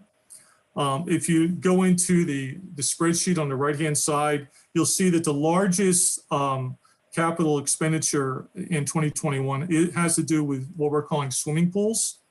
And the other things that have been added during several meetings, it was suggested that we needed to make some ADA improvements to in the way of door openers to a lake house and Walker Nature Center. That's been added in there. The Hook Road ball field renovation is included. There's 3 additional pools that are scheduled to have, the coating and tile and that sort of thing addressed. It also was asked if we would be willing to do ADA improvement work at the temporary road pavilion. And that is also included. And if we were to go with the 728 budget, assessment budget, it would generate more than likely more than $290,000 in additional revenue that then could be put aside for these future expenses that both the fiscal committee and the board was concerned with several weeks back. Next slide, please. This is, I believe, the decision slide here. This shows the 4 options that the board is faced with. And you have the 708, which is keeping the assessments where they are. And if you go down through 708, we basically can address everything that we've outlined, except it would be a little challenging for us to do the booked value of the lease, although I think we probably can, and the additional funds needed for the ADA work at Temporary Road. That's about $67,000 that right now we have not been able to fund through the 708 assessment. If you go to the next one, where that's about an 8.5% increase, a $6 increase to 714, we can address those 2 things I just mentioned. And then if the assessments were to go to 718 or to 728, Both of them are designed where they would generate additional revenue that could be put aside for the expenses, future expenses as I described. We know, for example, that in 2020, merit pay increase more than likely is going to be in a $285,000 range based on the compensation study. That we're delaying hiring some folks into 2021, but assuming they'll be on staff and fully functional in 2022, that means that their cost in 2022 is going to be a little bit higher than in 2021. So we believe that cost is going to be about $114,000 additionally. And we also know that the second phase implementation of the 2019 Board Improved Compensation Plan, which is essentially designed to make sure that everybody who's been working for the association for 5 years is at their midpoint. And that's going to cost about $160,000. If you add all that together, it's a little over $550,000. So that's what we know is going to hit us from a staffing perspective in 2022. And obviously there's capital expenditures that we've already mentioned. So I'll leave it at that point right there. And I think this is a good point and perhaps a good slide for conversation. So questions to Hank, and I need there we go. Questions, but whenever somebody else, I don't have to go right now. Whoever raise the question, hand first can go, and then I can go next. All right, Beth. Anyone wish to ask a question of Hank? I see Sarah first. Hank, I have two questions. One, you said the communications, there was about 60,000 that was reallocated to a different line item. Can you tell us where it went? Yeah, that was for the activities guide and the mailing, and that all has to do with our programming. So that goes into Parks and Rec. So it was not their expense. So, but there are several different line items in communications that we did indeed cut. The second question I have with the Archer report, are we at the minimum, or I know we want to be at the midpoint, but where are we at right now? The Archer report identified, and I don't have it memorized, but the Archer report, and Melissa's on, I believe, on if you want a little bit more detail. I think I have the minimum was like a 45,000 impact, and the midpoint was like 100 and something. The board, the study identified that there was a significant number of our employees who were not at the midpoint of their salary range after working with us for 5 years. And it was identified that that's really where we should want our staff to be in order to retain them. Because we would lose, from a competitive perspective, we potentially were going to lose them because of they would be looking for higher pay. So that was the vote and the approval of the 2019 board. And so that's what we're operating off of, to move that section into the midpoint. Are we at least at the minimum now or no? In some cases we are, yes. Melissa, is that accurate? Yes, I'm here, Hank. Sarah, just so you know, there's about 26 people that make up that move to minimum figure. So we do have quite a few that still are not at the minimum of the new ranges. Okay. So out of the 100 odd, we have 26 that are not even at minimum. Yes, ma'am. Okay, thank you. John? I can add a bit of information from my own very detailed study of the Archer report, and that is that their sampling of our competitors, our competitor employers who try to hire the same people we do, their midpoint on average was 12% higher than our midpoint. Now, we made up some of that last year, but we did not make it all up. Thank you. I have a question on that same topic of staffing and compensation for Hank and Melissa. I know you chose not to put merit increases and et cetera into the 2021 budget at the 708 figure. But is there anything that would preclude you from, say, in your matrix where we talk about generating some additional funds above the 708 by going to, say, to 718, would we be able to, back to Sarah's point of how many people aren't maybe even at the midpoint, they're still below that, would you be able to do any adjustments? Minimum, not midpoint. Right, they're at the minimum, not the mid. They're not even at the minimum. So, I mean, I know you said, delayed for 2021, but I'm kind of thinking, well, maybe midpoint in the year, or you could phase in some of those slowly to help get us. I am concerned that, we come to 2022 and we haven't really addressed some of the budget requirements that we had passed in 2019 to address this. So I don't know if I've made myself clear, but is there any reason why? Just to kind of speak honestly, we are a team, and we are successful or we fail as a team, and we all recognize the situation that our community is going through, our region's going through, our country, or the world's going through. We do not think it's appropriate at this time to make any adjustments when others are struggling. But I do believe the expectation will be that in 2022, this situation will be addressed. Right. Others, questions? Karen? I have a I have. After Karen, that's fine. Go ahead, Karen. I have a few questions, Hank.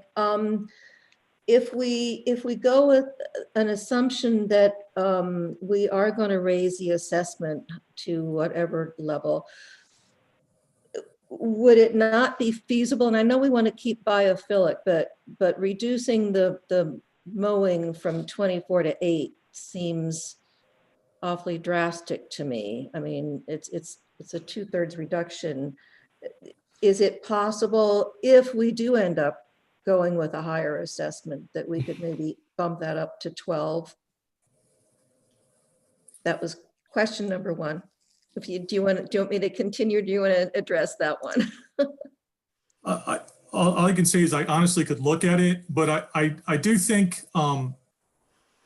as the leaders of this community, at some point in time, we probably need to take a hard look at what it does mean to be biophilic. And are there other alternatives that could be suggested? We don't own the land that VDOT's on. Right. And is there other alternatives that could be done with that, what is essentially turf that's just being mowed? Are there other things that could be done to benefit wildlife? Are there, butterfly gardens we could be putting in, or nectar plants, host plants? There's a lot of things that could be done that could make these green grass areas that just eat up a lot of gasoline and a lot of time, a lot of energy to keep looking like a ball field. There's other options. If instructed to do so, I will look at it. And believe me, I'll be the one getting most of the phone calls. And I understand that. I know. But I do believe that two of the best things we could do as a community to support our biophilic commitment is to plant more trees and mow less grass. Okay. I would encourage us all to think about that because those are very, very easy things to do. And it just takes a little bit of funding to make it happen. Yeah, I'm trying to picture with, going down to 8, but what's the grass going to look like? It's not going to be like it was. I think you all know my first couple of months here, we did not have the contract with VDOT. Right. Never gotten so many phone calls about grass in my life. And I think it got to be about 12 to 16 inches high but we literally couldn't mow it because we didn't have the contract. And so, Mike Mack and his team at CSF did a wonderful job taking care of it.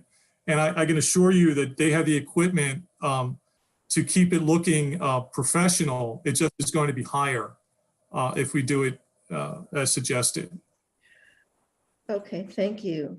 I need some clarification on the credit card convenience fees. We're eliminating it on assessment payments. Are we eliminating it for all other payments as well? My understanding was we're eliminating from all payments. Okay, because I would not be comfortable with eliminating it for assessments and keeping it for the small ticket items. So I just No, and we understand and we support that. I just, as I said, it now went from a revenue of about 80,000 to now it's an expense that we have to cover. And that's why you see that number going up on the expense side. Two more quick ones. Just on the lakes management, I think when I was reading the scenario, I didn't see Lake Audubon mentioned. Is that in pretty good shape? Are we not anticipating any problems with Lake Audubon?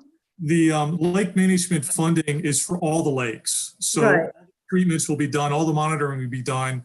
We're just investing more funds into systemic treatments, for example, for the grass. Systemic, as you know, gets into the vascular system and is much more effective in killing the grass, as well as this treatments we're going to be doing for potential algae blooms. But all of the lakes are included in that. Yeah, I understand. I think, yeah, there were just specific problems mentioned that had to do, I think, with Lake Anne, Lake Audubon and Newport, I think. I mean, not Audubon, Thoreau. Okay. The last thing was, I just noticed, and this is nothing to be resolved tonight, but I was kind of surprised when I was looking at that whole fee structure document that that non-members are only paying like $10 more than members for a lot of things. And it just, that seemed odd to me. One of the things we're trying to do, as you notice, we have seen in pool passes over the last 10 years, seen a dramatic drop in. That the non-resident family. We have seen since since 2010 a 50% drop in pool usage and pool pass sales. We are looking to see if we can jump that sale number with non-members as well. Right. Yeah, I noticed the reduction down to $450, I think, for the all access, which Yes. is only like $70 more than the member family all access. Yeah, but I know you're trying to drum up more business, so. It's really trying to see if that will work. If it doesn't work this year, we won't do it again, but it's really trying to test the market and seeing if price is an issue. It may be, for example, that we don't have the wow factor in our pools. Yeah, I'm wondering if you have a sense of what the reason for the drop off especially with the non-residents has been. Laura might be able to answer that. Elsewhere. Hey, everybody. It's Laura. There are a few reasons that we've come across over the last many years. Hank, we presented to him when he came on board, sort of what we're facing over the last 10 years. So one item is there are a lot more choices than many years ago. People, singles, as a matter if you're a single person, a couple, a family, you have kids, don't have kids, you have a lot more choices to recreate in this area than you did that many years ago. We also do hear the quality of the facilities, the pools, they're older. And with other amenities popping up around the area, you can look at Lifetime Fitness, you can look at the YRCC doing renovations, pop-up bounce houses all over the place. We're finding that some people that would like to recreate don't want to put all their eggs in one basket. So I may not want to spend $530 in one location for the summer. What I might rather do is pick and choose and use more of a menu. I would spend some money on the water mine. I would spend some money in another spot. So there's a variety of reasons why. And then also to touch on just real quick, Director Anton, about your comment on non-resident prices. Something else that plays into this is just the actual market, and will the market sustain a fee? So when we benchmark during the biannual budget process, we look at that. So there isn't one standard. Everyone, all non-residents are 25% more across the board, because that may put us out of the market in terms of the fee. So we make those adjustments on a case-by-case basis for the different programmatic areas. Okay, thank you so much. Yeah, I was just noticing that a lot of like the smaller, the tennis lessons and a bunch of things, there is just like a $10 difference. So, but thank you both. That's helpful. Right. So I would be very curious to see with the lower non-resident family rate, how that goes next year, provided we're able to function next year. All right, so let's move to Ben. You had some questions and points you wanted to make, Ben. Yes, I have some direct questions for Hank. These are questions to you, Hank, and I hope you can answer them directly as the CEO. You're the top brass of the corporation, and without being or going for direction from the board, because I've heard you say before that if the board tells us to cut costs, then we will. But this is for you to tell the board if you can answer the couple of following questions. First one of which is, if I ask you that, Hank, we're not firing anybody, we're not letting anybody go, but leverage attrition that we have every year and 3 positions every year, leverage from attrition so you do not rehire, essentially a hiring freeze for up to 3 positions a year so that you can give back those costs to operating expenses for the next 3 years. And this is the time of COVID where corporations across the country are cutting on costs by letting go of people, but we are doing this differently for the next 3 years, is to leverage attrition for giving back 3 FTEs back to the pool count and not hiring and cross-training and therefore leveraging on that. Okay, so that would be my question to you. Can you do that, and would you do that? That's the first question. The second question is on the Archer 2 that's coming in 2022. I know you're not going to take that in 2021, but in 2022, from what I understand, there's about $500,000 in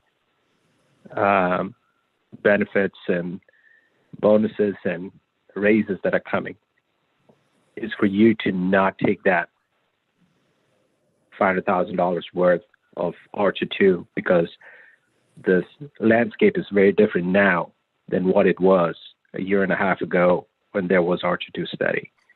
Can you sustain with that? Because I would say people today consider themselves grateful to have a job, much different from 2 years ago when the unemployment rate was under 4%. Now it is over 10%. In fact, it was 25% a few months ago. And those are my 2 questions to you. Well, here's my answer, Van, as a CEO. I don't believe COVID is the end of Reston Association. In fact, I think we need to be putting ourselves in a position to think, what are we going to be like when COVID is over? Because just like the swine flu, it took about 18 to 24 months before it was gone. I personally believe that'll be the case here. But we need to make sure that we have not decimated Reston Association, so it's in a position when this is over that we still can perform our mission and our function. I have looked very hard at the staff, and I believe we have the right size staff to do the mission that we're called upon to do. We do have attrition. We are losing, I think this year, about 9% of the staff. 2 years ago, you lost about 25% of the staff before I arrived. There were reasons why you lost quality people.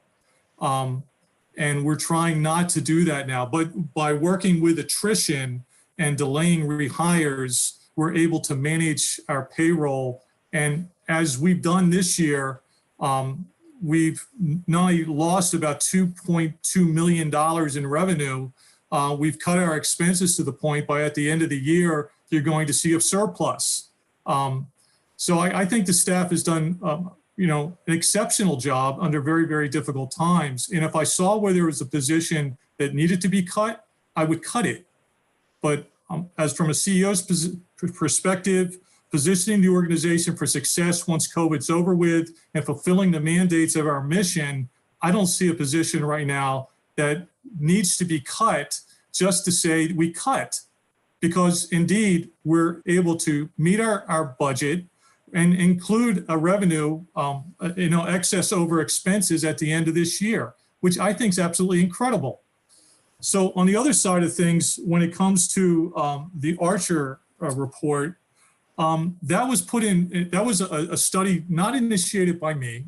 It was a study initiated by the board, and it was initiated again for a reason, because there were some situations taking place in our organization that was making us less competitive than others. There's no bonus part of this.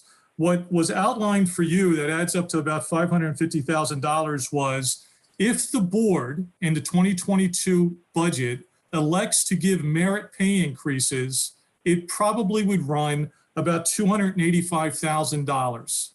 That would be a merit pay increase as part of the budget if the board agreed to it and if it was warranted. Also, it said that we do have positions that are key, that are retiring, that need to be filled. They aren't going to be filled until sometime in 2021. So the other expense I mentioned that added up to $550,000 was filling those key positions, and what the full year expense would be in 2022. And that was $114,000. The only thing that's associated with the Archer study is bringing about, as Melissa said, bringing about 26 employees that have been committed to this organization for a long, long time, that aren't even at their the minimum point of their new salary range, bringing them to their midpoint. So the only thing that's really part of the Archer study that the board would have to agree to is $160,000. And the answer to that question, yes, I would make sure that that got done, because you have 26 absolutely committed staff members who aren't even being paid at their minimum salary range. So I hope that answers your question.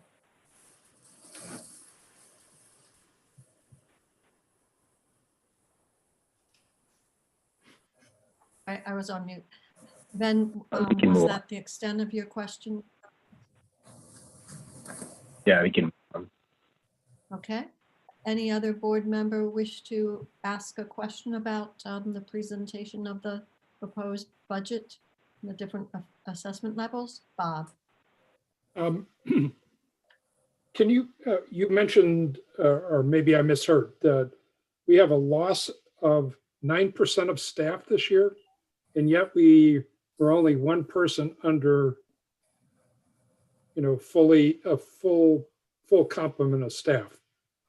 Is that just, are you talking about turnover, or actually, we're actually short? It's turnover. It's turnover. There were replacements. So if you look at it, 9% turnover. Yes.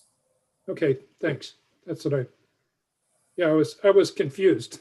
That was the last number I saw. Melissa keeps track of all of this, and she gives me reports every couple of months. But the last report I saw was about 9% turnover. Okay. So approximately 9 people. We've lost and replaced about 9 people. And we still have, I think if I'm correct, 6 to 8 open slots that we're carrying. So yeah. Okay, thank you.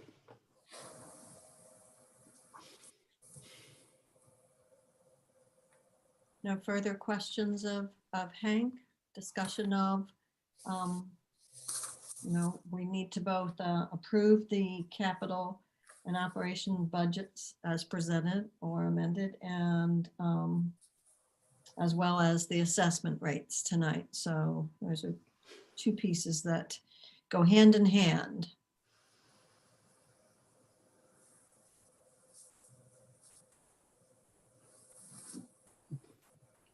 Well, We they're can really, make a motion. they're really interconnected, right? Right. So Hand in hand, interconnected. does, I think if you were going to bifurcate them into two pieces, you'd first of all want to consider the capital budget because it's a big component. And then once you know that number, then you can make a decision about the assessment rate because that will drive the operating budget. Correct? I currently have two motions that I have in front of me for us. The first one would be to approve the 2021 capital and operations budgets as presented. And then the second one was the assessment rate. So what I've got in front of me, actually, there are two. If you are suggesting that we need to address capital differently than operations? Well, they're interconnected, but you know, it is the capital spending will drive is really being considered separately from the operations budget. True. And that both those are driven by what the assessment rate is. Yes. So I'm confused, Ben. When you say capital budget, you mean we have three funds. We have capital, we have CARF, ARF, and the operating. Are you talking about repair and reserve? You're talking about RRF, or are you talking about CARF, capital? What I'm talking about is in Hank's presentation, there is a schedule called Final Draft 2021 Capital Budget, which has two components. The RRF, which amounts to $3.425 million. There is a CARF budget this year, which is $67,000 and change. You want to bring So- that slide back up possibly? That's slide 13. Mike, if you could pull that up, please. Because I think we're going to be talking between 13 and 12, if I got my numbers correct.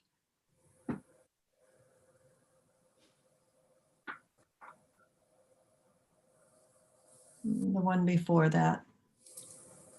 There it is. There it is.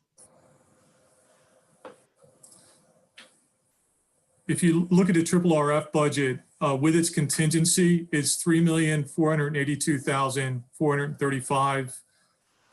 The CARF budget is $67,000. That is the ADA improvements at Temporary Road.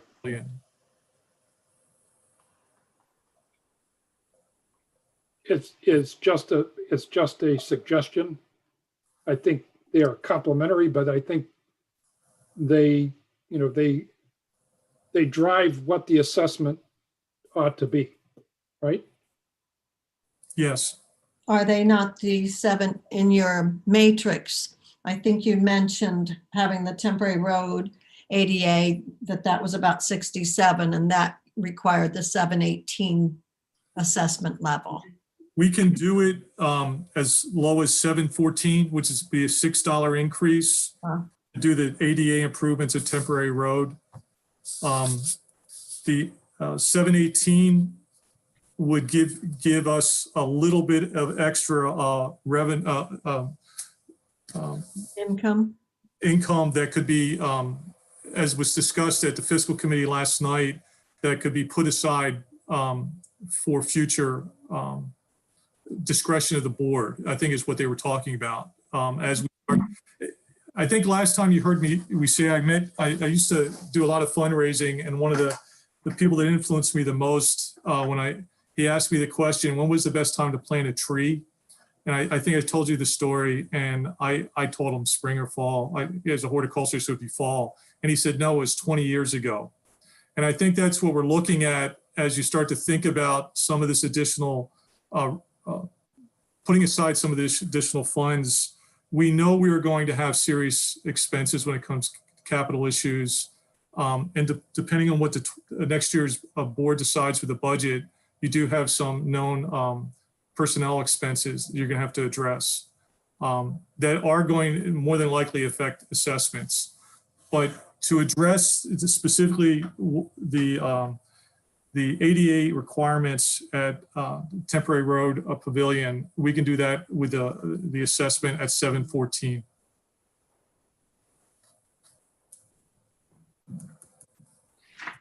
Where's my additional $6, $10, or $20 going? Is it going towards the facilities that my members are looking for, like Lake Toro Pool and other pools?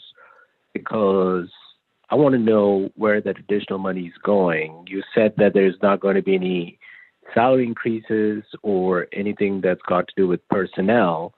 And you said that there's nothing really other than if you're trying to offset future assessments with $6, $10, or $20, where is that going? I'm hoping it's going towards the additional $6 goes to offset the expense associated with headquarters, the increase in that expense, as well as it goes towards the ADA improvements at Temporary Road, which was something the board discussed at the last meeting.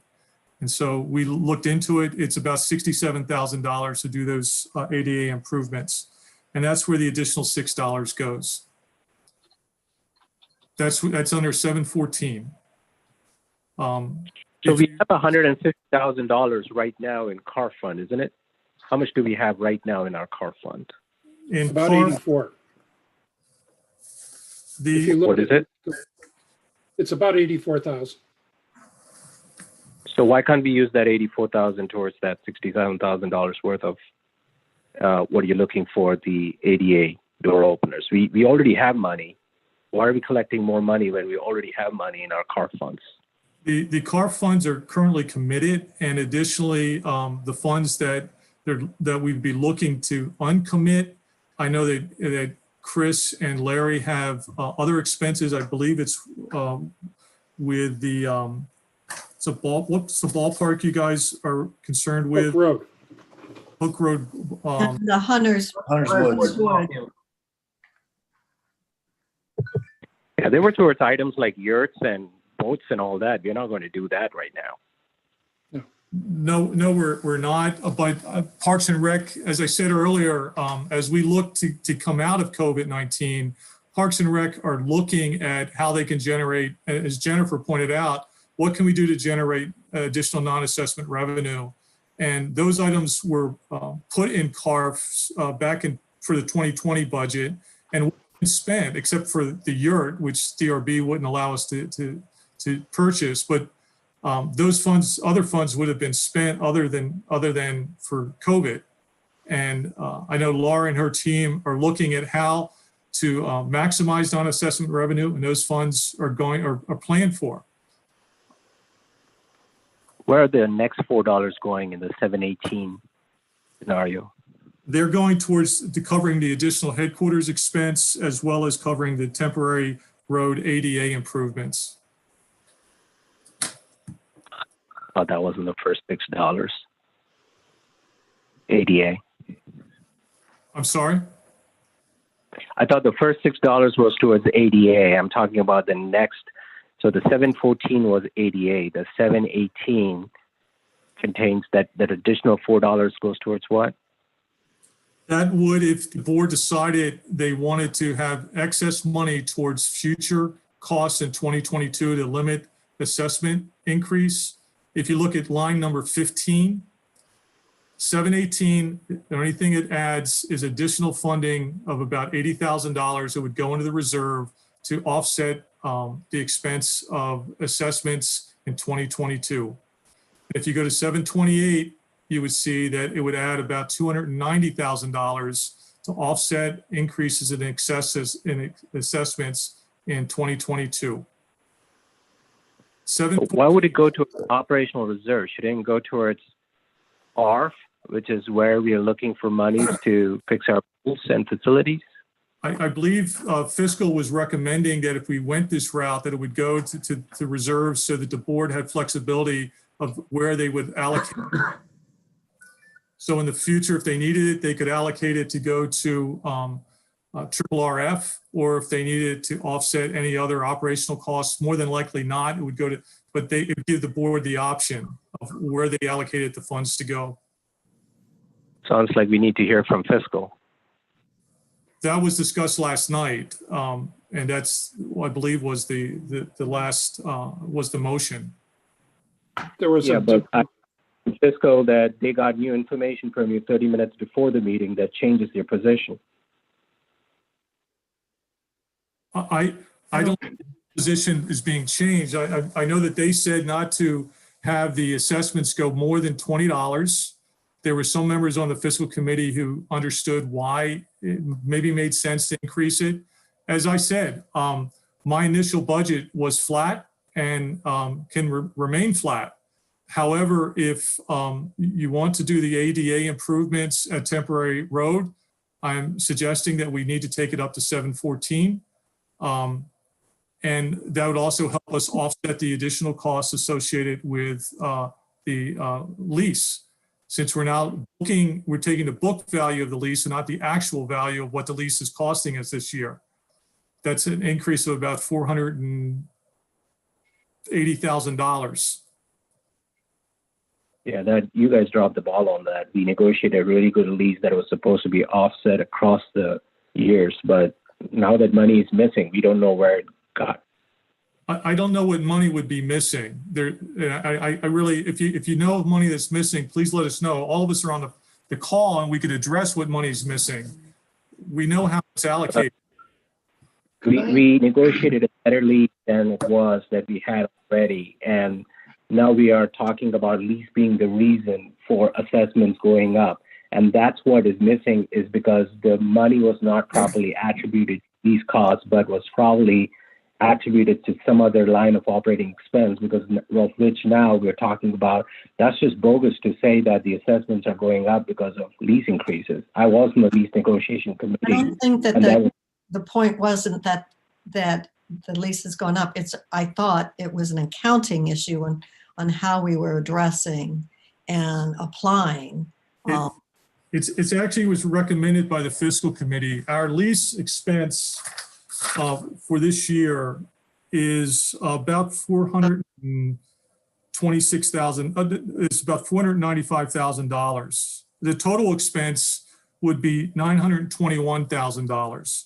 We have a tenant improvement money that's left over that has to be spent this year. That's part of the agreement. We have tenant improvement money that can be allocated towards rent, which totals $426,000. That is going to be spent on that rent this year. It was people's suggestion that it was a smart move to basically not charge ourselves what is the actual cost, which is $495, but rather the booked costs, which increases the expense for the lease to an additional $495,000. So there's no missing money. It was basically a suggestion of the fiscal committee that we take the book value of the lease expense as opposed to the actual value of what the lease is costing us in 2021. Okay, I'm going to interrupt you both for a moment because David Kerr's been trying to get a word in edgewise, and I want to give him that opportunity. So have others. I know, I'm working on that. Okay, all right. Okay, David, and then I believe Aaron also wanted to speak, and I surmise Mr. Collins. Yeah, I'd like to make sure that when I read the bottom two lines there that talk about where this money goes if you vote for an increase in the assessment, what you're voting on, I believe, what's been presented, is not going to put those in operating reserve. They're going to put them into triple RF and CARF. So, in fact, they're going to eliminate anything going into operating reserve, okay, which the fiscal committee does not recommend, okay? But let me just try to be clear on the leasehold, okay? The way we should budget is straight line, okay? We haven't done that. So we're gonna have a low number in 21, higher number in 22. It would be nice to have the money available so we don't have a big spike in 22. Well, we're also finding out in the last few weeks that we've got a lot more cash coming in than we thought. I think Bob mentioned earlier that there's something like $1 million more coming into cash this year than last year. There's also, when you look at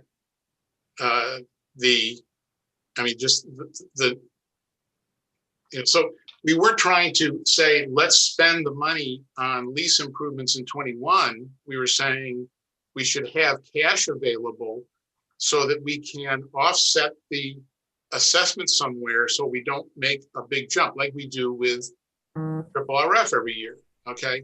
So the idea was to keep it in cash, okay? The budget that's there is not keeping everything in cash, okay? It's moving things to Triple RF and CARF, which I don't think you want to tie your hands doing. That's just, our opinion of fiscal, not to do that, but that's what this budget will do. And I have to say it because there was new news today that there were increases that we thought were happening in 22 that aren't happening in 22. And, correct me where I'm wrong on these numbers, Hank, but the salary numbers that we thought were going into 22 possibly on Archer at like 450 are going to be like 160. It was reduced. That's why we shared it with you as soon as we found it out. So I'm just saying, I learned this afternoon at 5 o'clock or something that, that there's a dramatic reduction in what we, and again, we had it wrong, and I apologize for that, but we thought there was a much greater increase in 22 possible salaries than there is actually, based on what we've learned today. So, I guess I'll just say two things. I think there's a lot more cash coming in. There's less of a risk in 22. And the budget that's in front of you right now is going to take any additional funds that you might want to save and put them into Triple RF and CARF. All right. Aaron. Would it be okay to let Director Collins go before me? I'd like to hear his comments. Yes, it's fine by me. Thank Go you. for it, Mike. Mine is more administrative or rulesy. And just to point out, we don't have a motion on the floor at the moment. So I'll go ahead and make one. Maybe that'll help. No, we do. Yeah, maybe I'll help move things along. So I move to approve the 2021 operation and capital budgets as presented by staff in our board packet. So that I'll would second be that. accepting the 728 number as the assessment? That's just the budget. Well, There's the a budget is. second budget motion. is for the- Second motion is for the second motion in the packet would be for the assessment. I will second the motion. That doesn't make sense. We're talking about what is the motion? Guys, read your packets. There's two motions. There's one to approve There are the four budget and then there's just one to approve the assessment. There are 4 different numbers and the budget depends. They're intertied. You just heard the treasurer say that. The Hey, I budget and the assessment. I didn't put together the packet. There's a motion in the packet and I just moved to approve the budget. So we And- had a second on his motion, so now we're in discussion. Thank you, John. My problem with board members showing up without understanding what the budget is about. There are I just 4 understand numbers it, that was but just then- presented. then- You don't even know what the motion is about. Then I'm reading it right now. I understand what it means. There are two, you don't seem to understand that we have to do 2 separate things. That is to approve a budget and then approve an assessment. They are very different documents. They're certainly related. You can't have one without the other, but they're 2 different motions. And the board, the budget that we have, correct me if I'm wrong, Hank and Tom, Bob, is the budget is based on a 708. And the operating budget is based on a 708 assessment level. Isn't. Is that correct? No, no, the CEO's recommendation is 728. Correct. Basically, everything I've outlined in this checklist here, where you see the X's, if you agree on a 708 budget, I can do it. We can do everything down to line item 12, which is everything included all of the capital improvements, everything I've mentioned, everything that's listed here, except number 13, 14, 15, and 16. If you go with 714, we can do everything except number 15 and 16. I think That's that's the one. the question, Julie. If we approve the budget as presented, but then approve an assessment of 708, it doesn't. They don't balance. Yeah, that's the question. That's why I'm asking, trying to get some clarity here. I'm looking Yeah, at. if you look at the, and I'm not trying to dictate the decision. I'm just want you to understand what you're approving. I'll understand. The budget, as the CEO has recommended, is for a 728, which will generate gross operating revenue of 19,412,877, and we'll spend 15 million, whatever it is. I can't read it, it's too small. 15,35,903. It is page number, oh, I don't know. It's on the very first page of this item agenda summary. Can I make a You want to suggestion? see it is right here, you know. So that's what the first motion was that Mike made, Ben. It's in What your I think, package. what I think Hank told us is that it's actually based on the full Monty of everything that's in that decision chart. Am I right about that, Hank? Yes. It's Okay. based on the three different budgets we put together and the information we both from fiscal and the board. So there's a write-up. Y'all are right. There's a write-up called the general plan and assumptions, and the very first line is 708. That number is no longer operative because it's really the budget as presented is based on 728. Correct? The budget as presented at 728 deals mainly with the excess funds as well as with the one capital item, which is the ADA improvements at Temporary Road. Did you all just hear the chair of the fiscal committee say that we are expecting $500,000 less in expenses than what we talked about an hour ago before the meeting, and we have $1 million more in cash than what we knew. So we have $1 million more and $500,000 less in expenses. There's no need for the $20 increase anymore.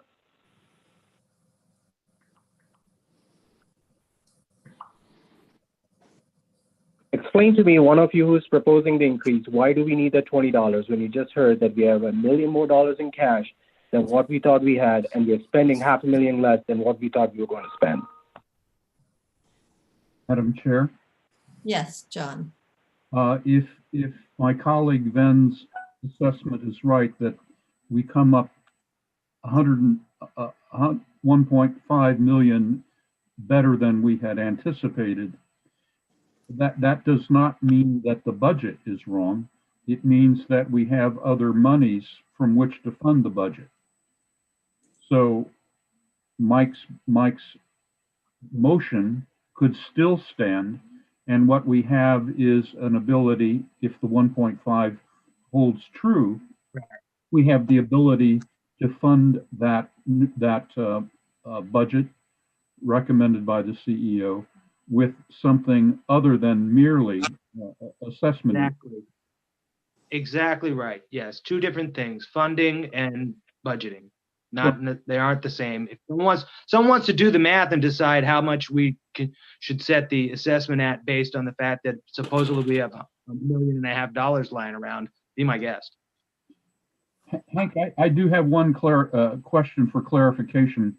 in light item 3 there, the second phase implementation of the Archer report, do I understand that to be solely the 160,000 to upgrade the 20 some odd employees who have not yet been brought to midpoint? Or does it also include any monies for to prepare us for some merit pool of 280,000 or whatever it is? John, the line item number 3 says the second phase implementation of the 2019 Archer report will not be implemented. Right. And that is how much? That's $160,000. It does not include. So I'm looking forward. Let me back up and tell you where I'm coming from. So I believe we do have known rental expenses coming next year in 2022. And they are on the order, I believe, isn't it, of nearly $250,000? Say that again. So so I'm talking about, so what we're trying to do, backing up, is to ramp up our increases so that we don't have one gigantic leap in 2022. That was the theory. That was the theory. And so these are the things that, from the information I've understood, would lead us to think we do indeed have a large leap up, that we have known rental increases in 2022. And I thought it was on the order of 250,000 a year. Is that correct? Yes. 450. What is it? 450. 450. 450 a year? Extra Yes. from 21 to 22. Okay, 450, okay. Secondly, we have known compensation increases of minimally 165,000. And if we want to prevent ourselves from, again, falling behind the regional midpoint, we're going to have to soon increase or lay in some money for a merit pool. Thirdly, we learned in our capital budget session that I forget whether it's 3 years or 4 years or 5 years, but the RRF balance will actually go negative. Yes. And so these things make me think that we absolutely need to ramp up. We cannot stay at 708 this year. We have to begin ramping up so that we don't have a gigantic surge in the assessment in 2022. Now, given Ven's analysis or his summary of everyone else's analysis, that indeed we have 1.5 million more than we anticipated, that means that we could do it perhaps with less than a $20 increase. But that is, again, Mike's motion is independent of where we, especially with the 1.5 million, it's independent of how we fund the budget this year. That's the way I saw it, yes. Okay. Okay, My point, I have the a point that I would, okay, I'm sorry. Let me just ahead. ask the question. This has to do with the proposed board motion number 1, where you've got the triple RF contribution as 3,409,419. And yet in your presentation materials on the final draft of the 2021 capital budget, you list the RFFF capital budget at 425, 3,425, 639, or 43482, 435, and I don't find a 3,409, 419 number.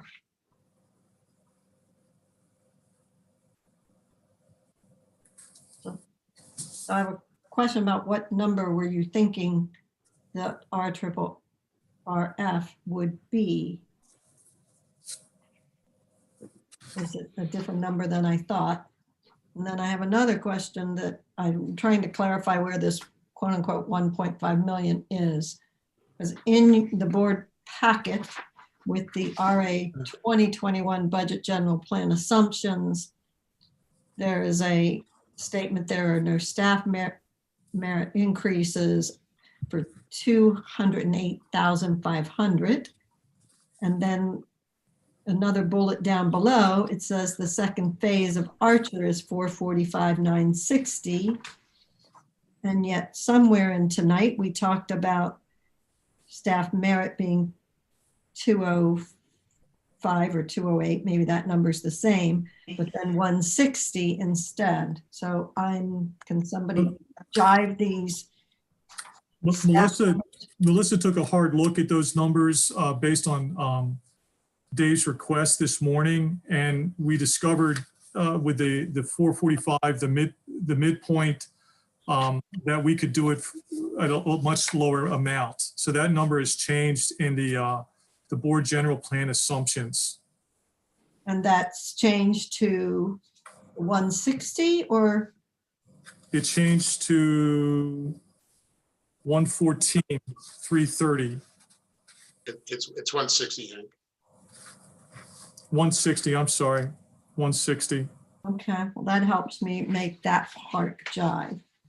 Thank you. I still don't know on the RRFFF contributions of 3, 4, or 9. Okay, Bob. The point that I was going to make is back on Mike's motion.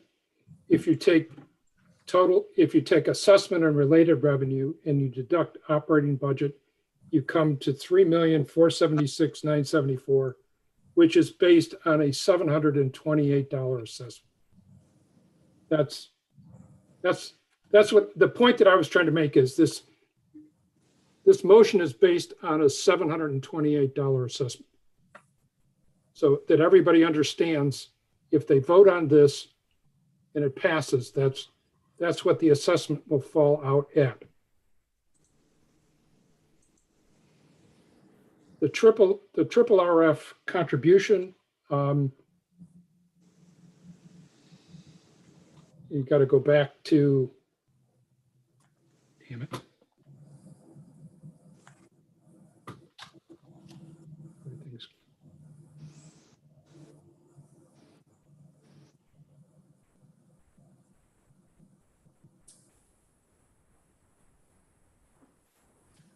It doesn't, I agree with you. It doesn't foot back to the spreadsheet, which it's about, what, about $80,000 off, $70,000 to $80,000 difference. And Hank, did you all prepare a board motion for something other than a 728 on the operating and capital budgets? This last chart was put together so that you as a board could decide what the assessment rate was going to be. That then would allow us to make the adjustments necessary based on the assessment. That's why it was put together this way. Otherwise, we would have put 4 separate budgets together, which we actually had done leading up to this point. But we thought in order to show you what a 728 budget looks like, we'd put it there and then you could work your way back on how you wanted the assessment to be. So if I said to you, if I reverse the order of the motions and I first said, let's go with an assessment rate of 718, do you have to come back to me on a different board meeting with a new operating and capital budget? I don't think so. That 718, we would be able to cover all of the capital listed. Julie, this is Larry. Everybody Yeah. understand also that the required contribution to Right. triple rev is the 3112. And in this proposed budget at the 728, 728, that contribution is at 3409. Oh, so that was the required number. Right. And Not so, necessarily- there's a we thought we delta. Choose to give more. Right, there's the delta there. So if you go back to Hank's, 4-column sheet with the various assessments, the 297 difference is the difference between the required contribution of the 3112 and change and the 3409 and change. There's about $297,000 difference there. And that was specifically to contribute more in this 728 scenario into future capital funding. So hopefully that helps clarify some of that. Ah, got it. I do, at least. I don't know. Anybody else want to try some questions and clarifications? Tom? Aaron was going to say something. I'd like to hear from Aaron. All right. Well, then Aaron and then Tom. So I was going to propose an amendment to the motion based on fiscal committee's recommendation that any additional monies not be encumbered by putting them directly into RRF. So my amendment to the motion would be, well, I won't make it yet. Because I think there's some more discussion, and we can make an amendment to the motion that would get us aimed at the assessment rate that we want to be aimed at. And so if we make an amendment to the motion, we probably want to include the part that I would want to include would be to say that any delta between the 3.1 million minimal RRF contribution, right, and what is on paper to be a RRF contribution, not be earmarked as RRF, but just be left as operating reserves. Right. So even if the assessment revenue still totaled 19 million, the RRF line would be 3.1 million. Right. To follow the recommendation of our fiscal committee to leave those funds a little bit more flexible for board use. I personally am comfortable with that idea. So I'm happy to hear from Tom. Tom. Okay, I guess my simple question was, I think as John outlined, I believe we do need to consider raising dues in increments rather than a huge jump in the future. And I'd like to ask Dave and Bob, with the new information you got today, what amount would you recommend for the assessment?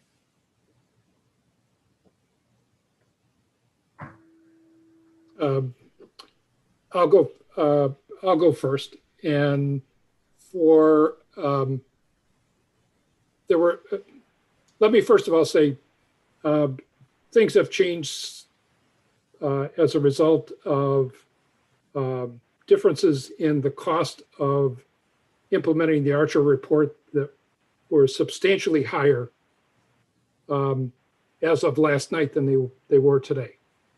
I would personally prefer kind of the mid-range, either what is it?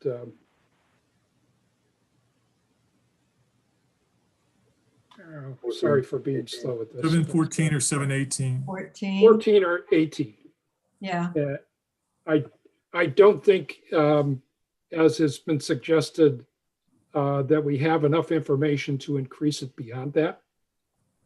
And if we have more cash than we anticipate, we could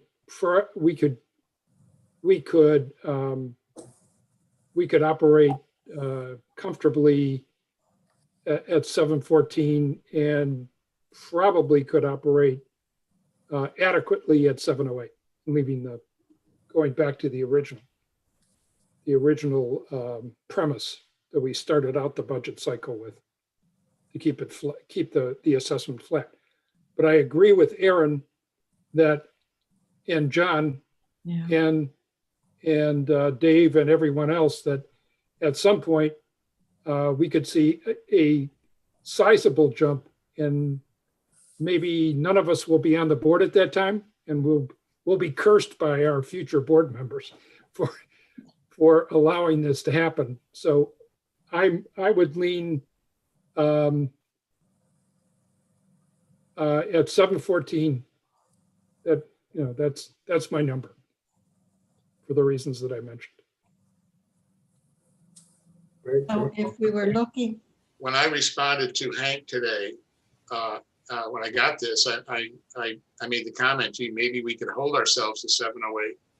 Because I mean, there was quite a bit of discussion last night about from members members of our committee who still feel that with what's going on this year and what people are going to be faced with when they come to paying their assessment in January, are going to be faced with this coming year, that there's a need for that.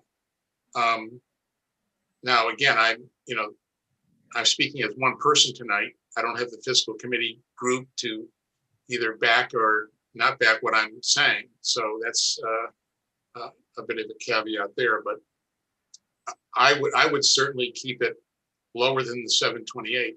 I personally think that, and I mentioned this last night at the meeting, I think that numbers 13, I think it's 13 and 14. I think 13 and 14 can be covered in the 708. But, you know, I mean, the capital report we got last night, and it's in your packet tonight, okay, shows unencumbered CARF funds of $84,000.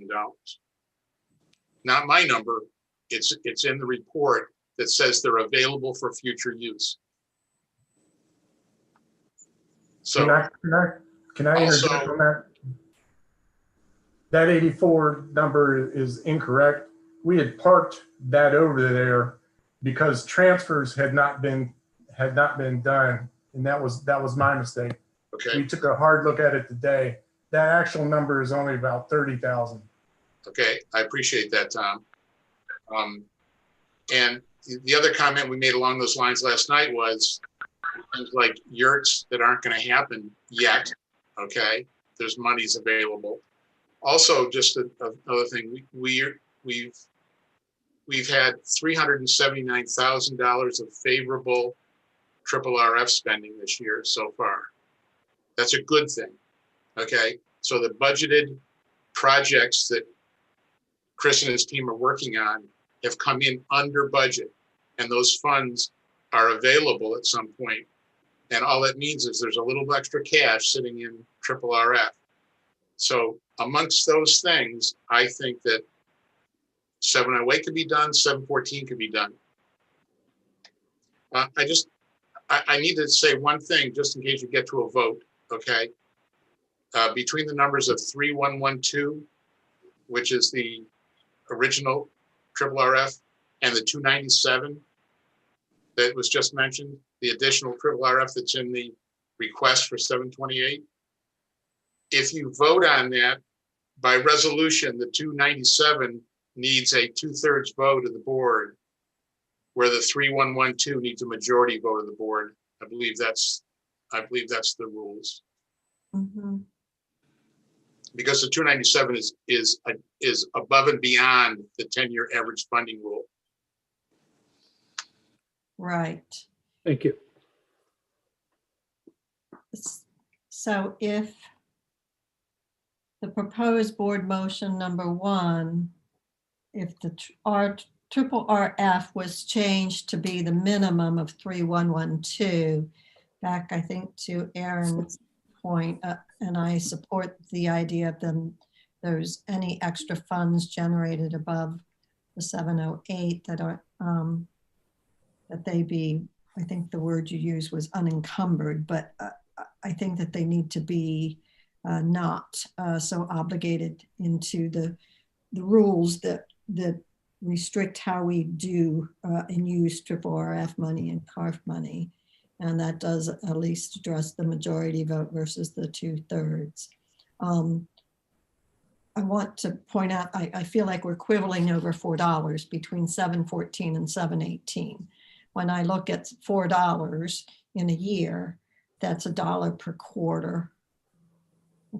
30 cents per month or 35 cents per month. Just kind of want to put that in perspective for you. We're spending a lot of time talking about $4 in my mind. Aaron. I know this is going against Robert's rules because Sarah hasn't had a chance to speak yet. You're not supposed to speak twice until every board member's had an opportunity. I'm going to glance that direction. Okay. I've been trying to put your hands. I would like to go ahead and propose an amendment to the motion on the table that the triple RF contribution be reduced to $3,112,199 and an additional $80,000 in surplus be generated through the revenue. This would be the equivalent to an assessment rate of $718, and that additional $80,000 in revenue would remain in operational reserves and not go into the triple RF. How are you going to generate extra money? The assessment rate of 718.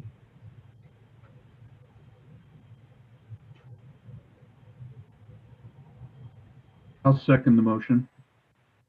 Do we need to vote on Mike's motion first? No, I thought we needed to vote on Aaron's before we could do. Is it right amendment? Right. That's your amendment, is it?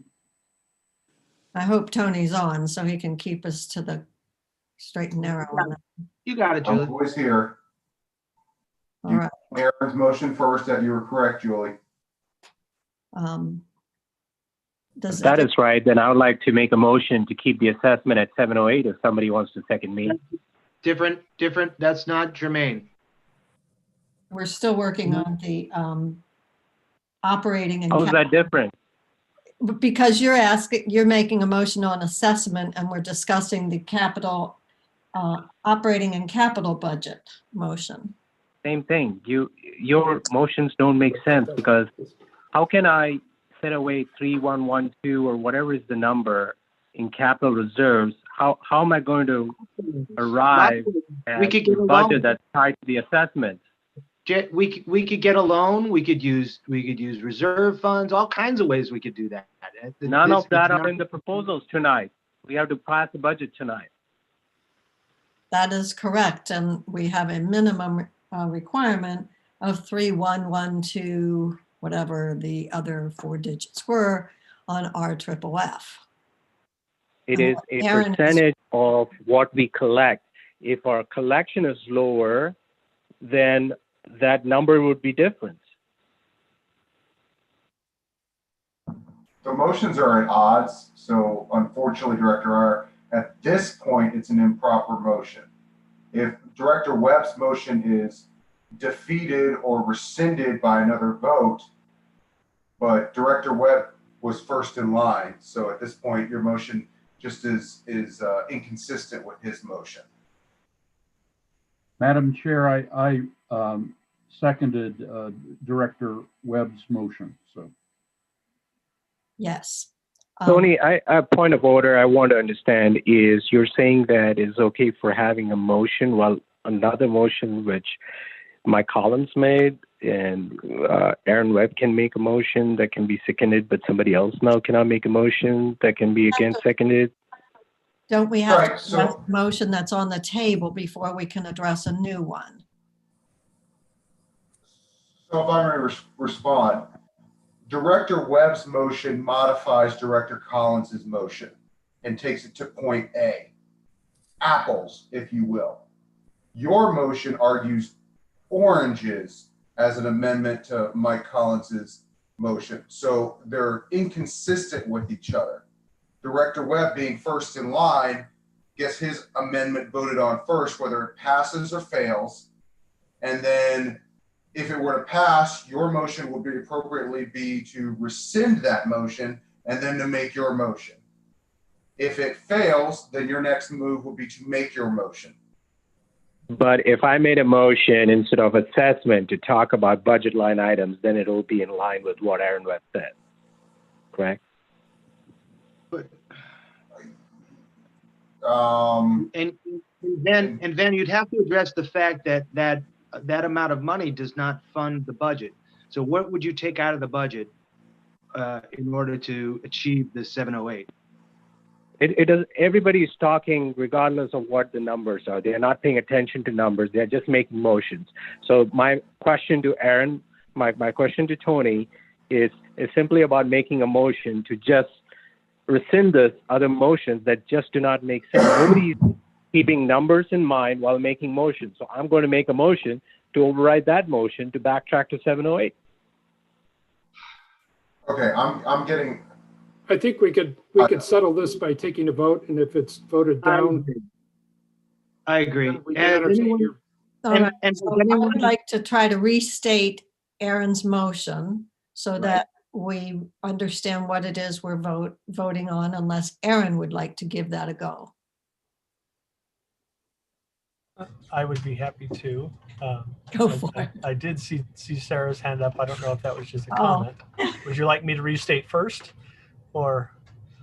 Can I just make a comment, Darren, before you restate the motion? Still in discussion, go for it. Happily.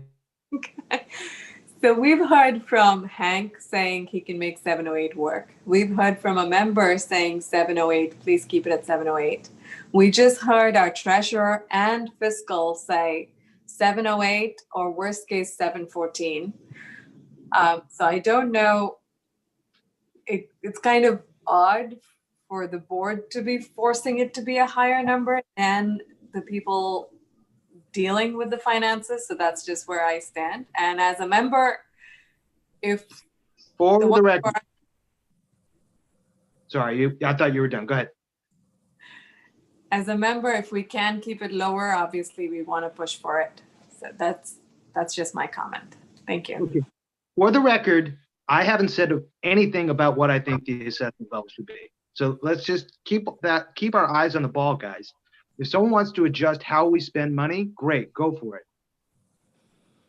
Aaron, you had a suggestion? So yes, so to restate what my amendment was, my understanding is that Director Collins's motion approved page, let me see what page number it is. Well, it's got the number 2 on it, but it's number 77 in my packet. With a total revenue of 19.4 million, total operating expenses of 15.9 million, triple RF minimum contribution of 3.1, but an actual contribution of 3.4 million, with balancing the total expenditures at the 19.4. That was the original motion. So my amendment was to reduce that triple RF contribution to be exactly 3.1 million, as stated in the as the minimum contribution, but to have the total revenue be 80,000 above the total expenses, and have that 80,000 remain in operating reserves or surplus for the year. I can get my calculator out and adjust what those numbers are, but in the revenue box and in the expense box, those totals will differ by 80,000, and the triple RF contribution will be 3.1 million, was my amendment. If we're reducing the triple RF from 3.4 to 3.1, that's 300,000, my simple math. 297. So what? 297, 220. Yeah, so would we not take that out of the revenue? So all but 80,000 of it out of the revenue. Okay, so 210 or something like that.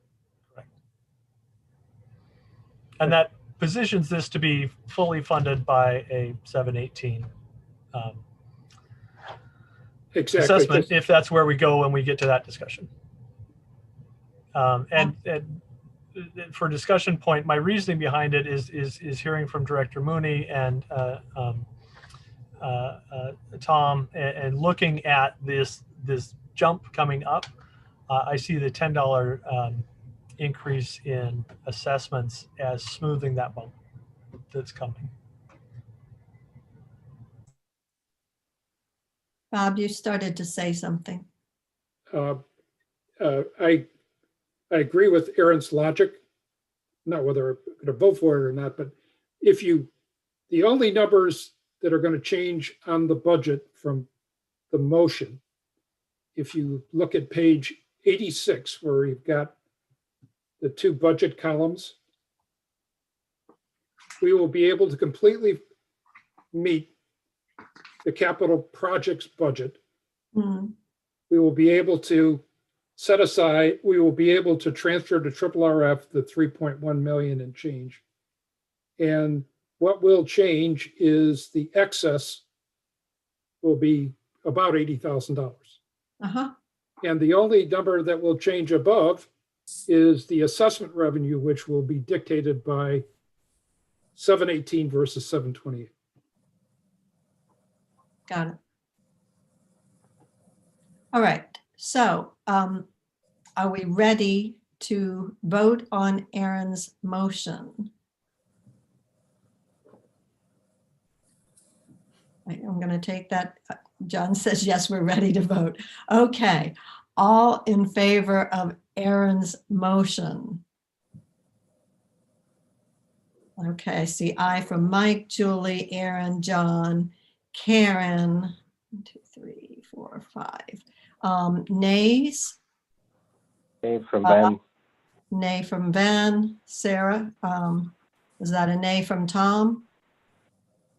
And Sarah, so 5, 4. Is that right? No abstentions. Right. All right, so that passes. Now we're up to Mike's motion to approve the 2021 operating and capital budget as amended by Aaron's motion. I think I've got this correct. I have a question. Karen?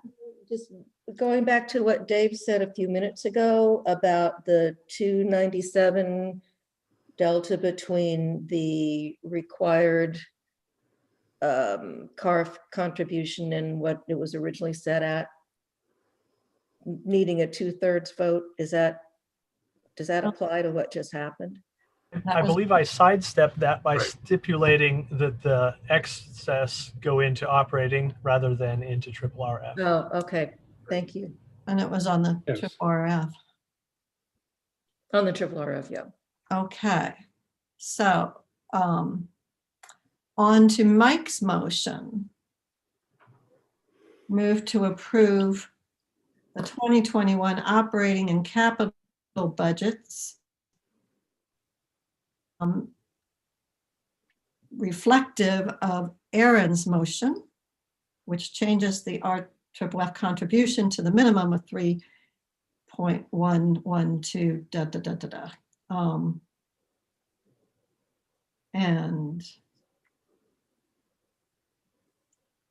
changes. It won't change the expenses. All it'll do is change the assessment and other revenue. Right. Doesn't change the expenses. The revenue gets affected by the next motion, which is setting the assessment rate. Correct. Correct? Correct. All right.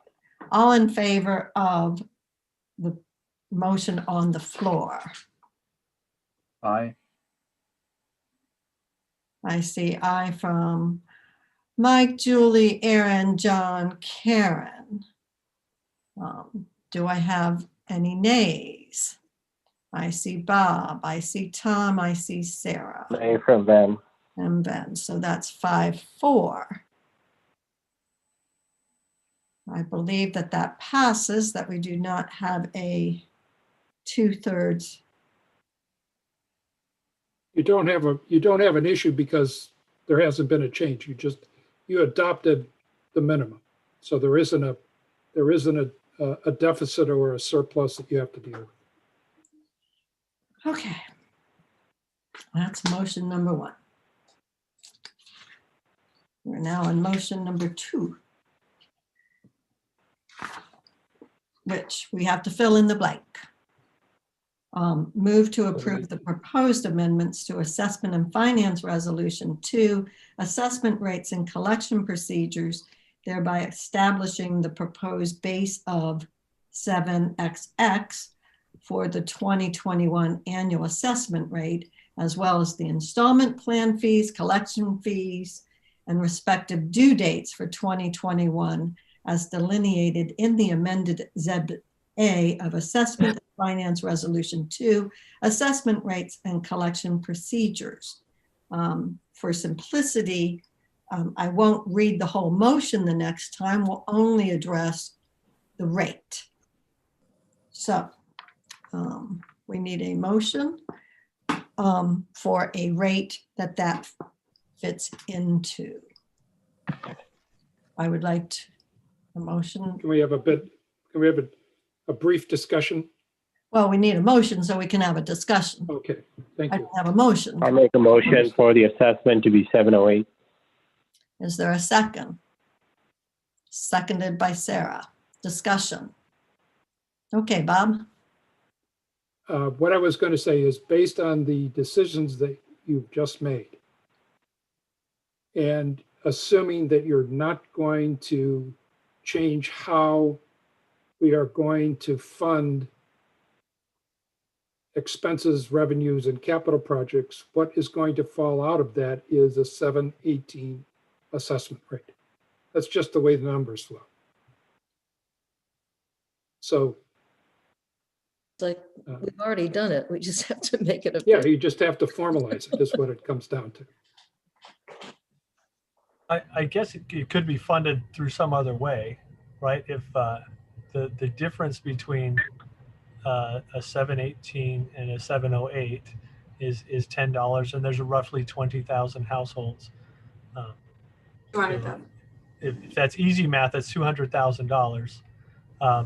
So a 708 assessment leaves us with an expected $200,000 deficit for year 2021. If we expect that we are going to have a greater than $200,000 surplus coming out of 2020, we could take that step and approve a budget that is off kilter by $200,000.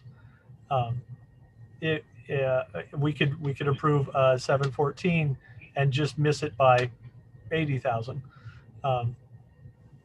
Right, that's kind of what we're facing now. Is what level are we actually funding the spending that we just told the CEO and staff that they can go ahead and spend to? Exactly. Or we could get a unanimous verdict on this one and get more than 2/3 vote to throw away the other motion. We never know what could happen in this vote. But I agree with what you said, Aaron. We could find monies from other places. Yes. We just made a motion to have 38112 as the ARF number. The rest is still open. We Second. did, I think it was seconded already, though. yes, Sarah seconded it. Can we take a vote on 708? Does anyone wish to discuss 708 any further? That's the motion on the table. I'll just say quickly that I think it establishes a dangerous precedent to tell folks that our expenses are going to go up, but your assessment stays the same. I just don't think that makes sense. All right. So we take a vote, all in favor of the motion to set the assessment rate at 708. All in favor? Sarah, Aye for that. Bob, and Ben, and Tom. All opposed? Mike, Julie, Aaron, John, Karen. The motion fails. Might I have another motion that might pass for an assessment? for rate. 714. Sarah would like to make a motion for 714. Do we have a second? I feel like an auctioneer.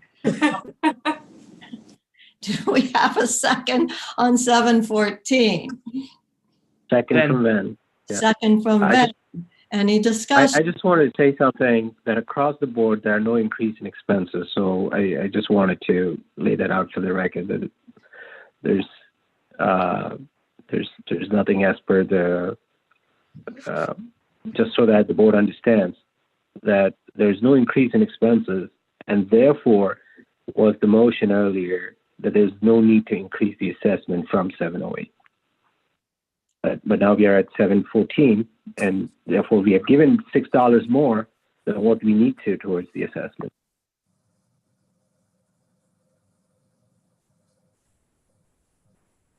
Okay. Madam Chair, I understand.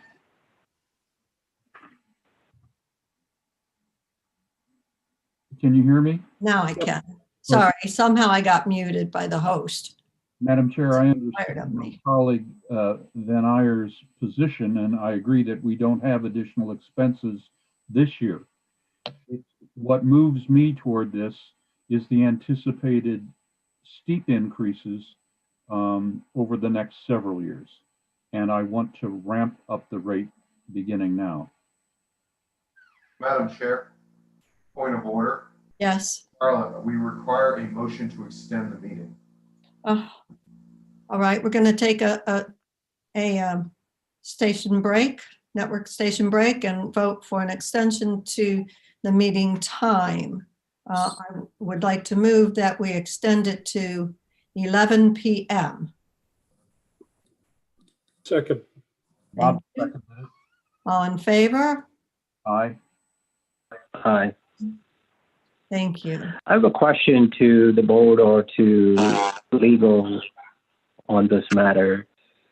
Is the board allowed to charge extra monies to our membership for not anticipated expenses in the coming year for which the budget we are passing, just with the anticipation that it could be in future years? So if that is the case, then how much could I charge my membership for anticipated increase in expenses for future years in this year's budget? The bylaws permit, there is a formula.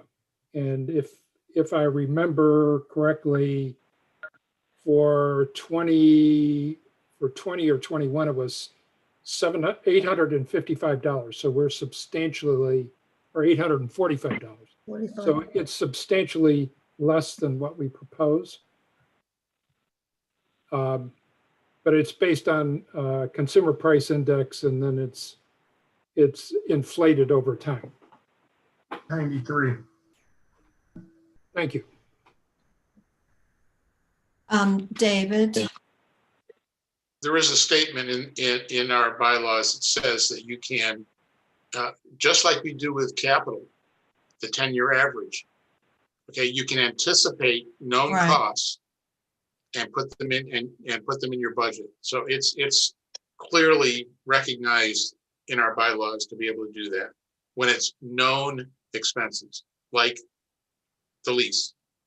Right. And I was going to say that, we talk as if that number isn't in there, but we're allowed to do it.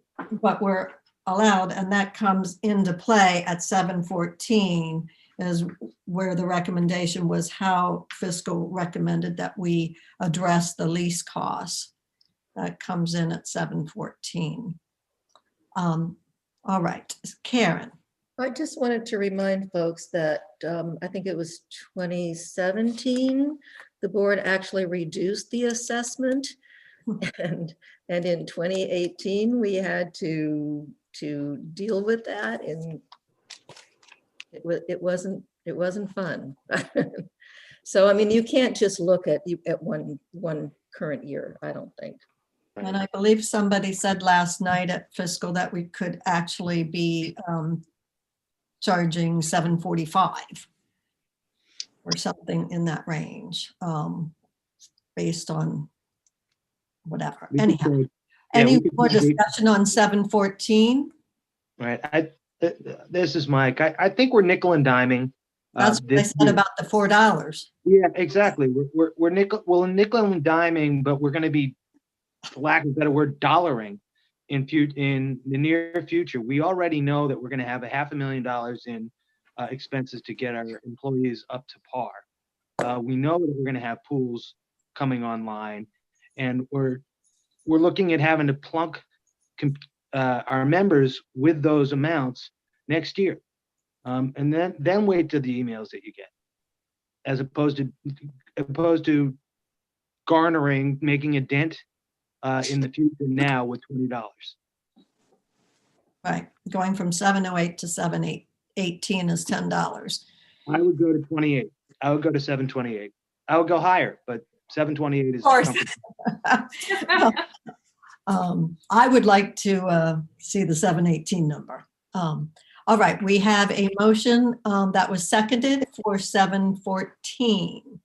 Can we take a vote for 714? All right, so all in favor of 714? No, yes, Bob? No. Oh, okay, 714, I see yes from Sarah, yes from Bob, Aye. yes from Tom, yes from Ben. That's 4. Those opposed to 714. We have 5 opposed, it fails. All right, a motion for the next level up, I believe, is 718. So moved. A motion for that. So moved. Second, Second from Karen. Any discussion? I do. Yes, Ben. Roses are red. I'm brown. Your budget is killing my town. That's all I got. I mean, you guys, some of you're all good people, but I think a lot of people just badly want to be the only folks who are right. And I pay $2,000 for inlet cluster because we have a lot of trees around us, and that is warranted because we pay for all of this upkeep around us, and I pay $1,000 close to it now eventually to RA that really doesn't add any value. And I calculated that if I put $3,000 every year into an account, in the next 10 years, I'll have hundreds of thousands of dollars, and actually I can move to Great Falls where people are, where places are actually, ritzy and whatever you call it, but they at least do not pretend that they care about people for whom $10, $20 does not make a lot of difference. But I think, this organization is failing at all elements. Like the board thinks that you have to be catering to whatever the staff asks. In fact, I think that the board needs to have a arm's length relationship with the staff, even an adversarial relationship, so that you can actually do your job. And the staff, I'm telling you, every year you have 2 or 3 board members. Last time it was me, Sherry, and Sridhar. Now it is me, Sarah, and Bob, if I can name names, seem to fall. And we are very closely at a point where your expenses are guarded. But let me tell you, at your expenses, 60% of operating expenses is not sustainable.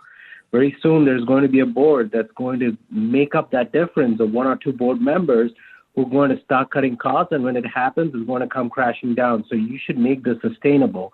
At $7.5–8 million in operating expenses, where that money doesn't go to any of the membership, it's just not sustainable. And finally, I want to say the membership, you're just not showed up to any of these meetings. And when you show up, when your favorite pool closes down and you talk about the hours and about how you want to restore that pool, you're just showing up for your selfish interests without talking about the community. If you do not have a pulse of where the money is going, then you're just not doing your part of the due diligence. So that's how I feel about this. Thank you. Thank you, Van. Yes, Aaron. I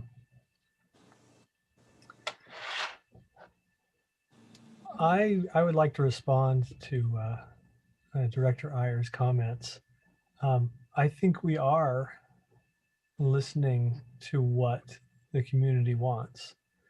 The community shows up when their favorite pool is threatened. I think fiscally planning and trying to collect the funds and build the ability to rebuild that pool in a Reston fashion with good architecture and make it a nice amenity, rather than cutting the association to the bones and closing half of the amenities just to keep the assessments low, is actually what most of our members want. Is they want Reston to stand out and be unique, and it's only when they feel that threatened that they come out of the woodwork and come and fight against us. The assessment numbers, in fact, the number of adding $20 was in all of the media and all the papers, and that wasn't enough to drive people out of their homes with their pitchforks and their torches to come get us. So they can obviously stomach it, and they didn't feel like we were way off base. Yes, John. Madam Chair, I would like to address the question of whether our members are getting value. And because this was an assertion in the fall of 2018.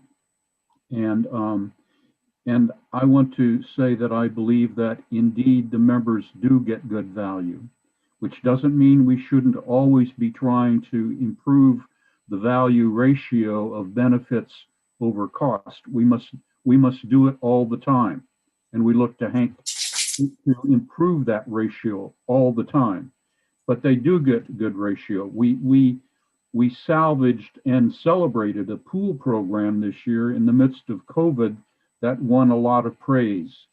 In 2017, 18, and the beginning of 19, RA helped defend Reston Association against hyper development efforts to change the PRC ordinance. The new initiatives in covenants are helping clusters in a significant way. These are just a few of the ways that I see us adding real value to our members. Thank you, John.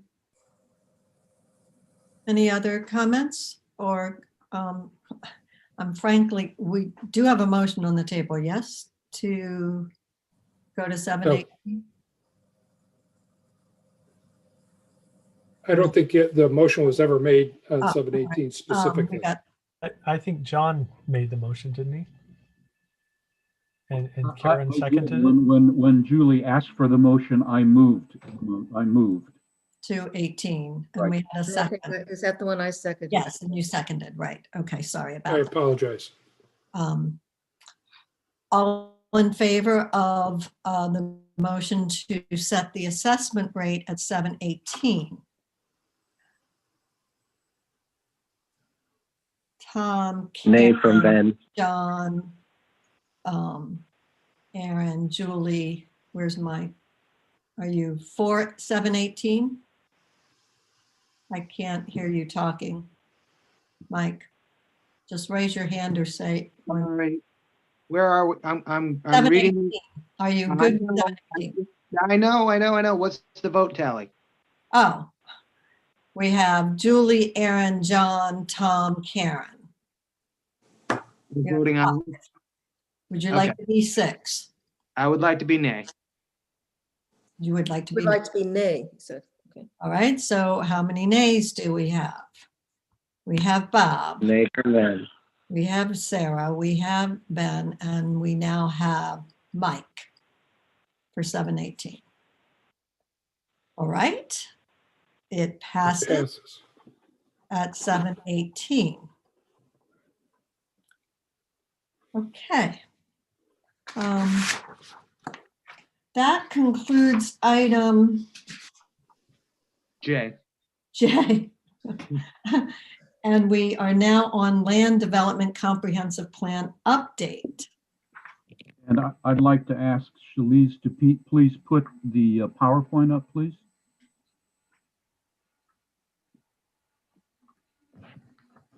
Michael, go ahead and put that up. Thank you. Thank you very much. So, Shalice, we can go to the next page immediately. I'm going to go through this. I'm not going to dwell on all of the pages. So, thank you. So tonight, Larry and I want to look at 3 key land use planning activities. First of all, the Reston Transportation Service District Advisory Board, which we speak little of, but there's some significant news from there. Secondly, the Reston Comprehensive Plan Task Force that Larry and I serve on, and ZMOD. Next page, please. So the Reston Transportation Service District Advisory Board was established by the county to advise the Board of Supervisors on both the sequencing and funding of transportation facilities to support the new development densities in the TSAs. So we've all heard about the Soapstone Connector overpass and the Town Center underpass. Those are examples of those transportation facilities. I represent RA that board. You can, if you want to, you can access past meeting information and current information at that website. The highlight that leads me to put this up by way of exception is that on November 16th meeting, there was increased interest in expediting the Town Center underpass.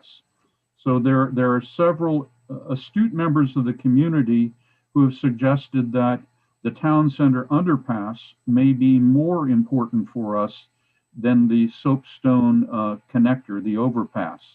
So we discussed that at the meeting. Actually, there were 3 members of the board this time. I brought it up, but it was supported by Robert Goody, who's the president of the Reston Town Center Association. He supported the idea, and Gary Maupin, who's a residential representative from Reston Town Center, he also supported it.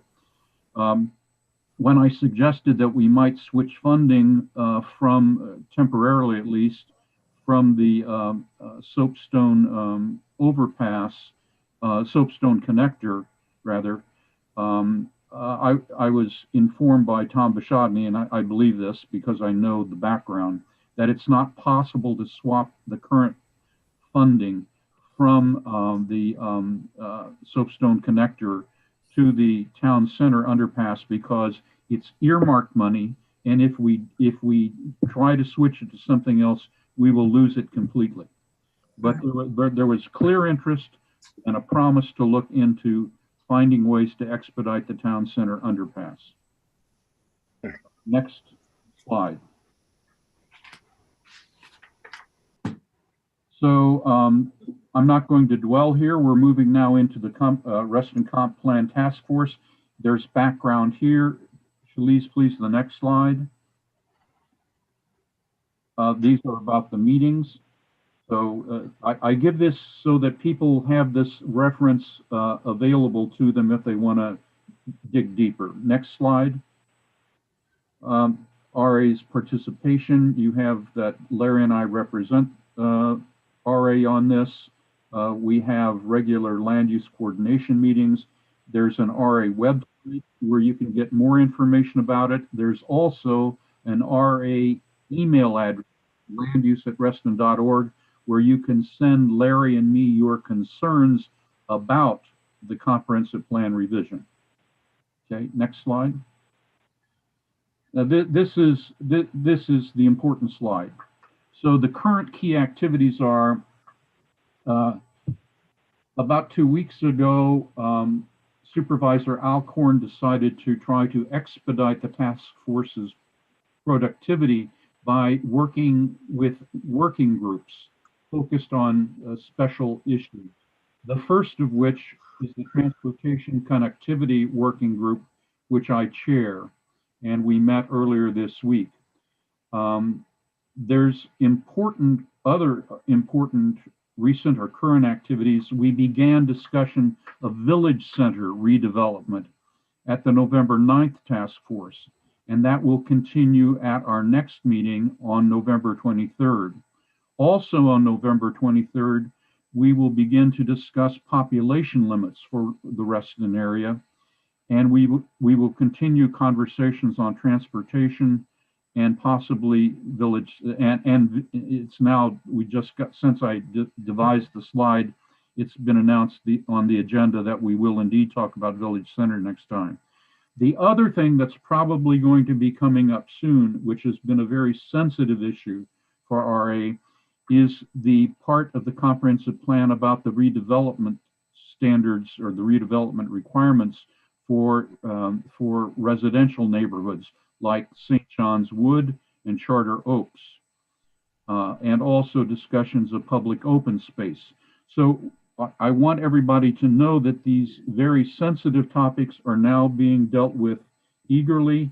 Larry and I will continue to keep people abreast, but these are things that people might really want to start following closely themselves. Next slide. Larry's going to do this one. All right, thank you, John. Good evening, everybody. So I'm going to introduce the subject of the zoning modernization project. Everybody knows this as ZMod. This is to update, completely revamp, in fact, the 40-year-old zoning ordinance that Fairfax County has. And I want to read the goals that are straight from the ZMod website, but I'll start with the statement. This is the very first sentence on their website. I think it's important. In 2017, which is when this effort started, Fairfax County launched a major initiative to modernize its zoning ordinance that was first established over 40 years ago. Dubbed ZMod, the effort will help the county carry out its strategic plan to grow and diversify its economy. So that's a key piece. I think that one of the reasons we need to pay attention to this. So the goals of the first phase, which really mean, I think the goals for the whole thing, modernizing the permitted uses and their regulations, making the zoning ordinance easier to understand, which will be helpful, removing gaps and inconsistencies, creating a streamlined, user-friendly document. That's a tough task there with a zoning ordinance to begin with, using more tables, graphics, and hyperlinks, and making it usable on multiple platforms. So those are kind of the overarching goals of this whole effort. Again, it's already been going on for 3 years. The timeline, I'm really going to focus really the near-term timeline. You know, they're doing public outreach. They've been doing that, although I would say the outreach has not been really great. You have to really track it down. You've got to make the effort to get to the meetings and so forth. The real key to this is that they're hoping to implement and adopt this through the Planning Commission of the Board of Supervisors this coming spring, and certainly no later than next July. And our supervisor, Walter, asked at a development process committee meeting a couple of weeks ago if there was a possibility of implementing certain parts and then, you know, holding back on some that may need more work. And he got a little pushback from some of the rest of the board members that they kind of want to do it lock, stock, and barrel. So we'll see where that goes. The consolidated draft that is out for review right now is over 700 pages. And so it's great bedtime reading. Strongly encourage you to pick it up if you're having a hard time getting to sleep. But it's a beast of a document. One of the key things that we asked, and I think Tammy might be on this meeting. She and I were at a very early meeting about this, and we asked if they could, or we're going to provide it in a red line version so that we could track the changes. And what we were told by their consultant, Clarion Associates, was simply that there will be too many changes, and both in structure and text, graphics, and so forth, to do it in red line. So they didn't do that. So to be able to dig into this, you really have to follow it closely. So RA members have brought to our attention a number of different aspects of it, and some that John and I have looked at as well. And some of the key ones are accessory living units, formerly known as accessory dwelling units. ALUs is the new term for that. Home-based businesses, setbacks for things like decks and patios, the height of accessory structures in yards, particularly single-family homes, solar panels, and things like that. I mean, the zoning ordinance covers so much. So you really got to kind of pick and choose what you want to dig into. And I was asked to coordinate with John McBride at Odin, Feldman and Piddleman, and John and his planner Russ are on the call tonight. What I want to do is turn it over to them to give kind of a high-level overview of those elements of ZMOD that are important to Reston, and dig a little bit more into some of the things I've mentioned here. So Shalise or Mike, if you could unmute John McBride and Russ, that would be appreciated. Hello, can you hear me? Yes. Yes. Okay. Basically, Larry is exactly correct. The intent behind the county board and county staff is to adopt the recodified zoning ordinance all at once. It would take a lot of pressure to carve out portions of it. So just bear that in mind. If there is any portion that needs to be carved out, you need the support of Supervisor Alcorn and Planning Commissioner Carter on that. Those are the two decision makers for Hunter Mill District. This is a wholesale recodification of the entire zoning ordinance. It is not a red line change of any particular ordinance provisions because it's in a totally new format and text. There will be public hearings before the Planning Commission. There will be public hearings and then a decision by the Board of Supervisors. The real area where you need to concentrate on is even before the Planning Commission, but certainly no later than the Planning Commission. By the time it gets to the board, it is a lot more difficult to influence what this document looks like. The ZMOD staff coordinator has been consistent over the last 2 years, 2.5 years. That's Casey Judge. I think she could be available should there be any specific questions that RA as an entity has. Another resource is there's a Hunter Mill District appointee on a ZMOD Citizens Task Force that's been running for almost the 2-year period. That's another resource. You would access her through the Hunter Mill District office. Another thing your staff, Larry, might want to do is check in with Burke Center Conservancy. It's another large PRC zone plan community. See if they've done anything or have any concerns with the ZMOD and compare notes. Now, we were first asked to look at the PRC district, the PDC, Planned Development Commercial District, and the PRM, which is the Planned Residential Mixed Use District regulations, and ascertain whether there are changes, what has changed in the ZMOD.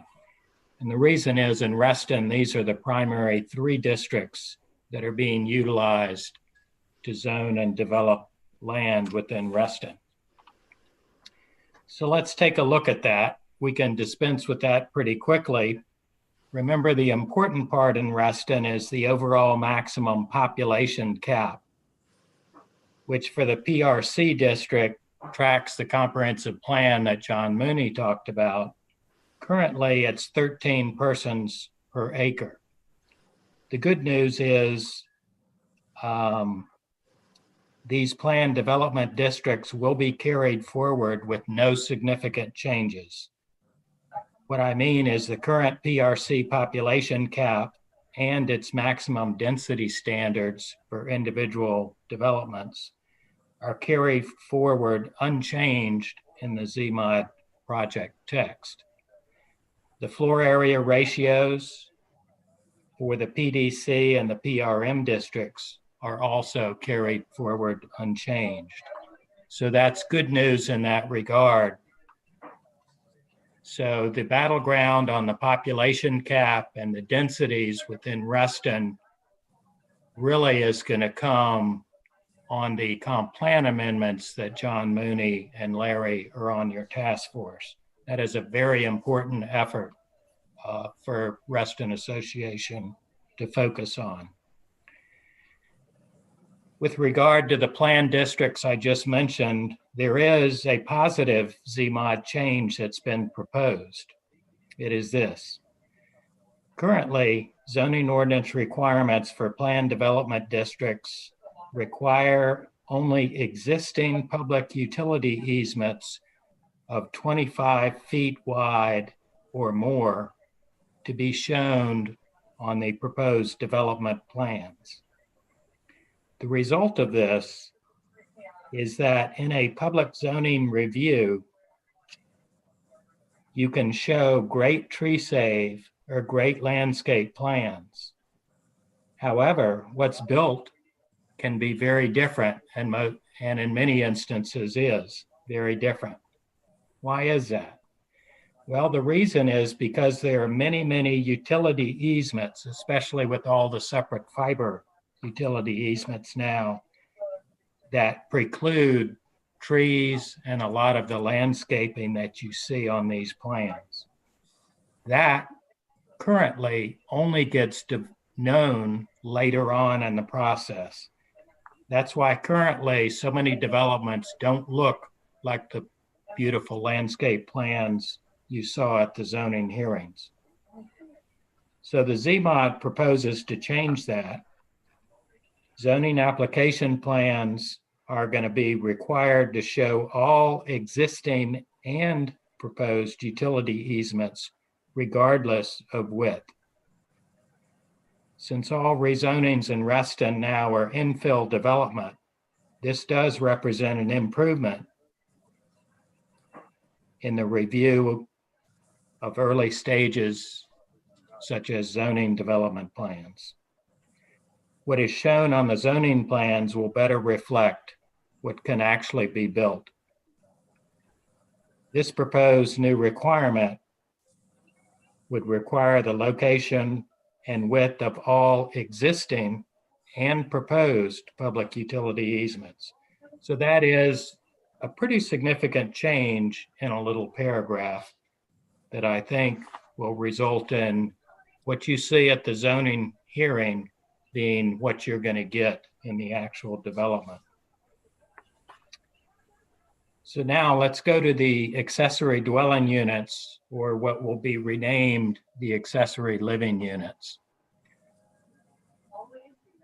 The occupancy of dwellings throughout the county is regulated in the zoning ordinance.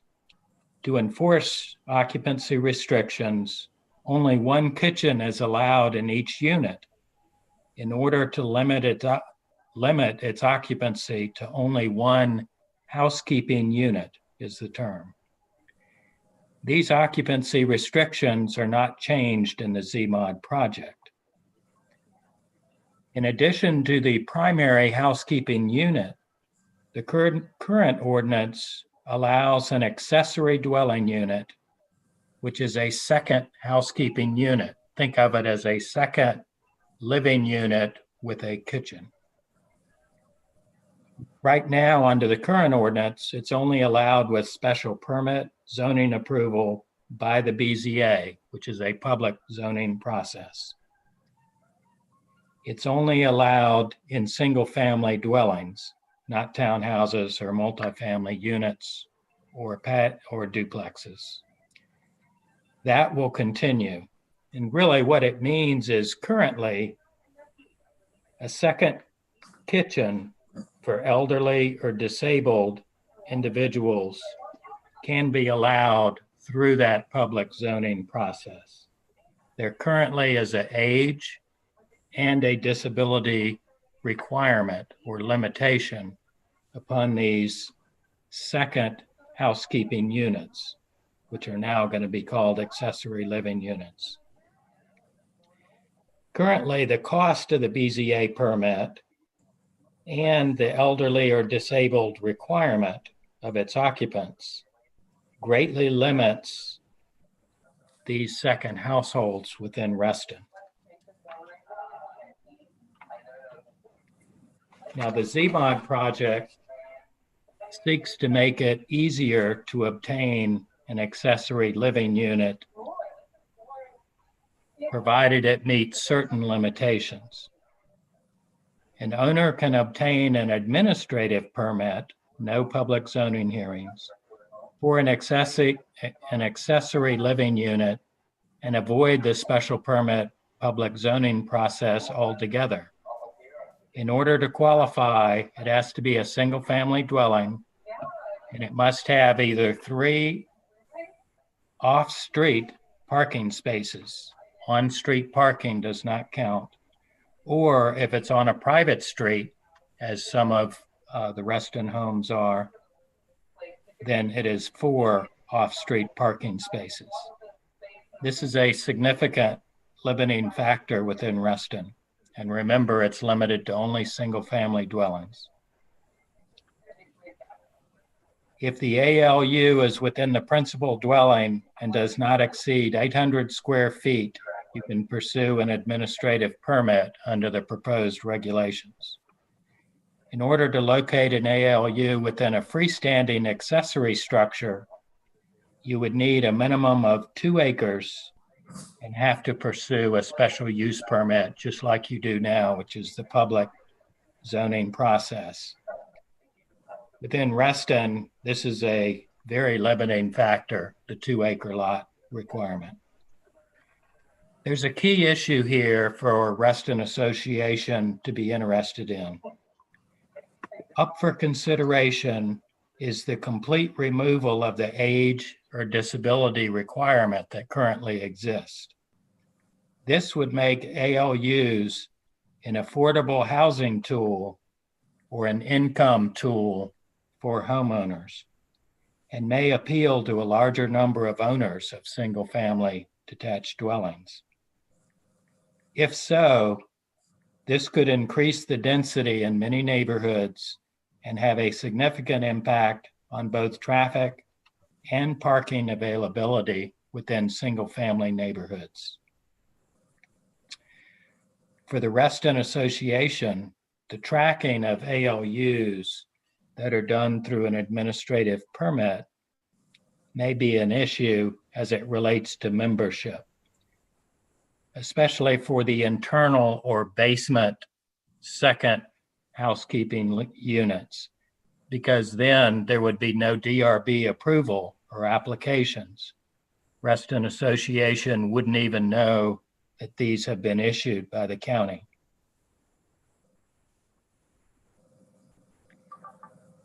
Additional members could be added to the household with no increase in annual dues for the residents.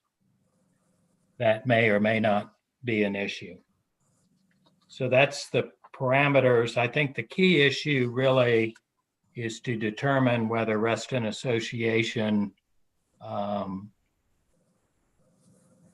views the deletion of the elderly and disability requirement altogether as a good thing or as a bad thing that increases density and can change neighborhoods drastically. I think that's the key part to have a voice in and to make your voice heard. Now, Russ will talk about the home business changes and some other changes that the EAC had questions they had raised. Russ? Yes, thank you, John. Good evening, Ms. Bitzer and members of the board. My name is Russ Forno. I'm a land use planner. I authored a couple memos for you. I don't know if you have them in your board packet. One of them that John just talked about, the ALUs. If not, you should probably be getting them soon. I'm similar. I'm going to speed up a little bit and touch on a couple points that John mentioned regarding the ALUs that are similar with respect to home-based businesses. The topic of home-based businesses is essentially getting permits for working from home, having a home-based business. And there are three categories that the zoning ordinance uses that pretty much encompasses most of the occupations. Aside from home daycares, they have a specific set of standards, so they're still a separate use. But in general, there's 3 categories that encompass all of the home-based businesses. Those are home occupation, home professional office, and the barber shop or beauty parlor as a home occupation.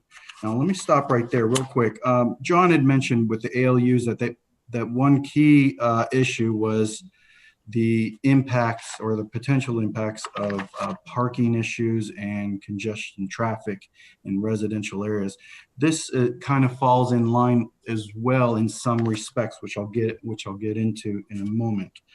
So back to the way things are currently done. If you're going for a work permit, what you're most used to hearing are, you have your doctor's offices at homes, your massage therapists, you have your engineers and architects that have home-based occupations.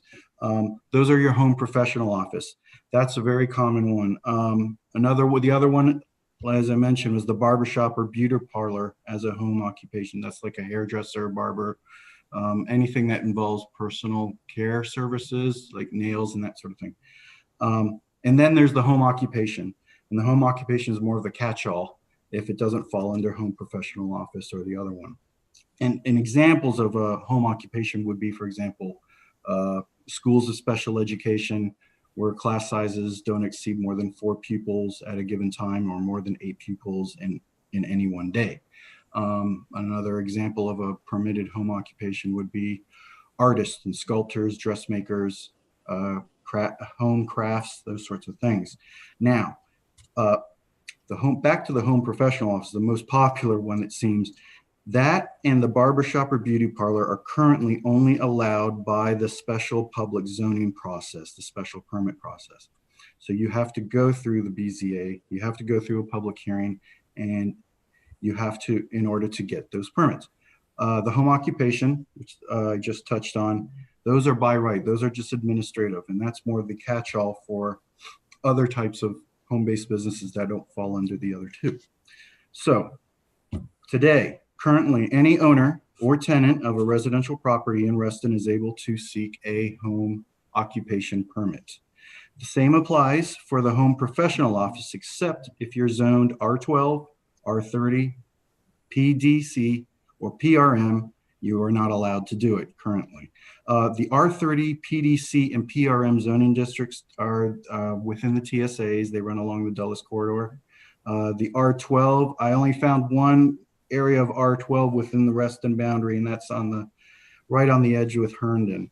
Then the other category, the barbershop or beauty salon as a home occupation, they are only allowed currently in parts of Reston that are zoned RE, R1, and R2. Now, there aren't many places in Reston that still have those zonings compared to PRC. So essentially, if I put it in a different way, you cannot be a barber, you cannot be a hairdresser in your home if you live in a PRC zone community currently. Now, jump forward to the ZMOD. ZMOD wants to throw all these together in one category, aptly called home-based businesses. So they start off with a single definition, and they want to do 2 things with it. Pull together, like I said, all 3 of those categories. And the second thing is to capture a wider range of activities that are now currently conducted from home and trying to keep up with that as that change keeps going, as it evolves. In doing that, in order for them to do that, their approach is to accomplish it is to remove, because currently they have a list of permitted occupations under the home occupation permit. What they're proposing to do is remove that list of what's permitted and instead just expand on the subsection that lists prohibited uses. So therefore, in so many words, it's not expressly prohibited, then it is permitted, subject to certain standards and limitations. Now, the 2 processes, similar to the ALUs, like John said, you have an administrative process and a special permit process. With your home-based businesses across the board now, they are proposing you have an administrative option and then you have a special permit. Your administrative option is the really limiting factor, and it's most likely to be the one that's going to be sought for, obviously. as long as you don't maximize, as long as you don't increase the maximum allowed size under the administrative permit, which is 400 square feet for a home-based business, or exceed the number of employees, which is you're allowed one non-resident of that home to be an employee, and you don't exceed up to 8 customers or clients in any day. If you want to, if what you're proposing, your home-based business exceeds any of those sort of limitations, then you trigger the special permit and you have to jump over to that side and go through the special public process. So you have the 2 options. You have a basic understanding. Let me just get into the key issues now. So I said before at the beginning that traffic and parking availability is going to be a concern. What this does by lumping it together, you're going to enable a wider range of home-based business opportunities for all residential property with Reston. In other words, let me, for example, the personal services I was talking about, the beauty parlor and barber shop as a home occupation, that will now be permissible by permit to all residential properties in Reston, all of Reston, not just RE, R1, R2, but all of the zonings. And you won't have to pay a special exception fee. You'd only have to pay an administrative fee of $100. The home professional office, same thing. This one's interesting. That's the home professional office. Currently, you can only do it with a special permit, and these are for doctors' offices, again, therapists, engineers, architects. You have to pay a $16,000 special permit fee and go through the process, the public process, in order to acquire this type of permit. Now, under the ZMOD, you'll be able to do it administratively for only a fee of $100, and you could get it processed in a matter of weeks. And adoption of this would not only make it available to all residential properties in Reston, but it would also make this opportunity available to those living in the R12, R30, PDC, and PRM zoning districts, which run along the Dulles Corridor. So that is the other key issue I wanted to highlight with you. And then the last 2 is customers and clients and parking space requirements. Customers or clients. Right now, today, customers and clients are only allowed in certain home-based businesses, and those are horseback riding lessons, the home professional office, or the barbershop or beauty salon as a home occupation. Adoption of the proposed changes, ZMOD, would allow those 8 customers or clients per day for all home-based businesses, not just the ones I just mentioned. And the last key issue is adoption of the proposed changes would require a designation of at least 1 off-street parking space for the home-based business. So you have a home-based business, you have to provide 1 off-street parking space. And this, the home-based businesses can be in single families, it can be single family attached, or multifamilies. It's just, this is going to be a standard requirement they're going to require for administrative permits and special use permits. And then in these memos, I did a breakdown, a side-by-side breakdown, because they didn't provide red lines. So I gave you guys what's current versus what's proposed side by side. So you can go through those at your leisure. And then the last thing I want to touch on is that another issue with these home-based businesses that should be looked at is looking at the current rules that the association has for having these types of home businesses in your home against what the ZMOD is proposing. And I'm happy to answer any questions you may have. That's it on the home-based business part.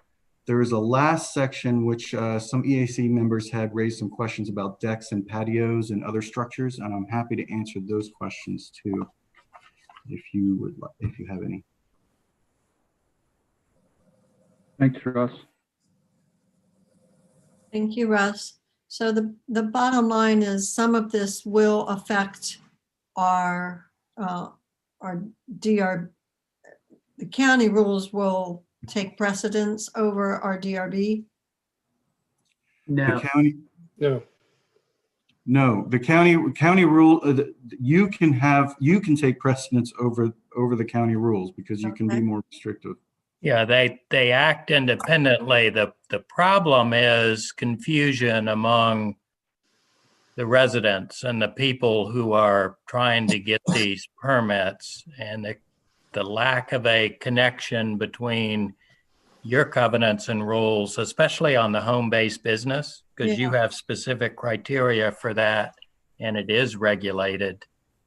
The connection between that and the county staff when they issue the permits, I think there needs to be some dialogue with county staff if these changes are going to be within the Reston zoning districts or certainly within the PRC district.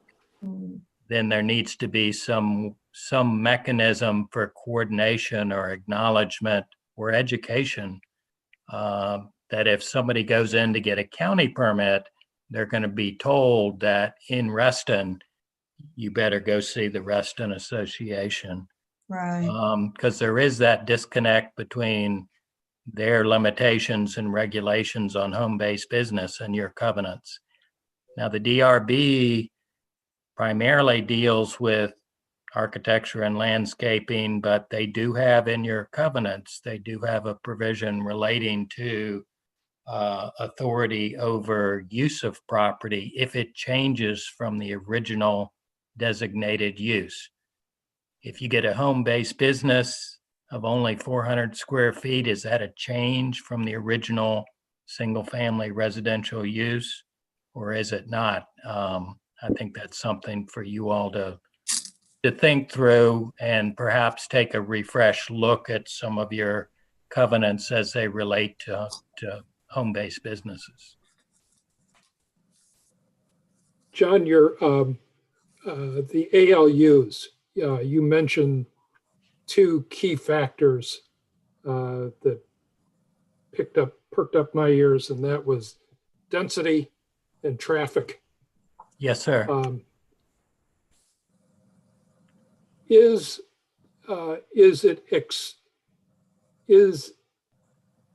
Would this essentially formally increase the density of Reston to overcome the current limitation of 13 per acre, or exactly do you have a sense of how that's going to work going forward? Well, let me put it this way, Bob. I don't know that anyone has quite a sense of how that'll work. I don't think the numbers will be overly significant. It's not a vehicle for the county to circumvent addressing the issue of the population cap. Remember, this only becomes an issue for density and traffic if you remove the elderly and the disability requirements, because those serve a good purpose to have your parents, your grandparents live with you, or somebody who's disabled to be able to have caretakers live with them. Once you remove that and make it open to all and become just more affordable housing, that's when you begin to get the issues you just mentioned. So on a neighborhood by neighborhood basis, it would have a significant impact. I think Reston wide, as far as the numbers, I don't think that's the way. They still have to deal with the 13 people per acre. John, this is You Greg. point out it wouldn't be counted in that number in any zoning approvals. So Okay. it does circumvent it in that respect. John, this is Larry here. In your experience, do you think the county, ultimately this would be the Board of Supervisors, do you think they would ever consider parsing out Reston, or at least the PRC of Reston, with respect to the disability and age limitation, to say, okay, we're going to maintain that restriction in the PRC district, but elsewhere in the county, we'll lift it? Well, what you do, it's easy to draft in the ordinance by by parsing out the PRC district. That would be another reason to communicate with Burke Center also, since I think Burke Center and maybe Cardinal Forest are the only other two PRC zoned areas, planned communities. If Right. there's unanimity on that point, I think you would have your best chance. But the argument is that it does affect the planned communities covenants and the way the PRC district operates with the population cap. I think you have a very good argument of it's counter to the PRC planned community structure. Okay. John, up until May, I attended every ZMOD meetings since Clarion started its exercise, and You should get an award or something. My wife she's kept up with it more than I have. But since then, one of the areas in the zoning ordinance that hasn't been touched is PRC. And I guess my fear is that in a rush to, as you said, recodify the zoning ordinance all in one fell swoop, that there will be an attempt to, just bulldoze the PRC to make Reston just like the rest of the county. Do you have any insight into that, or am I being overly dramatic and worrisome? Well, I think quite frankly, if that was going to be done, you would have to, when you recodify the ordinance, you can't do away with any zoning districts because that's a map amendment. This is only a ordinance text amendment. So the only way to do that would be to rewrite all the PRC standards and structure and how it operates. The county has consistently steered clear of that. That was a worry when they first started the process. It would be pretty difficult for them to insert that in right now. Prior to the Planning Commission and vigilance by folks like you, Bob, to attend the meetings is necessary to catch that sort of action. But to my knowledge, none has occurred now. Be very difficult because they advertise these ordinances prior to the Planning Commission hearing, and such language would have to be in that advertisement in advance of the hearing. So it couldn't be an 11th hour type switch. I think I lost him. Okay.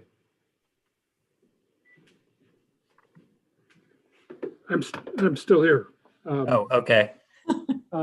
Could you hear me? I was, my wife is calling me to say that she understands that the PRC will be taken up in phase 2 of this exercise. Yes, it still has to be reckoned with one way or another. Yes, sir.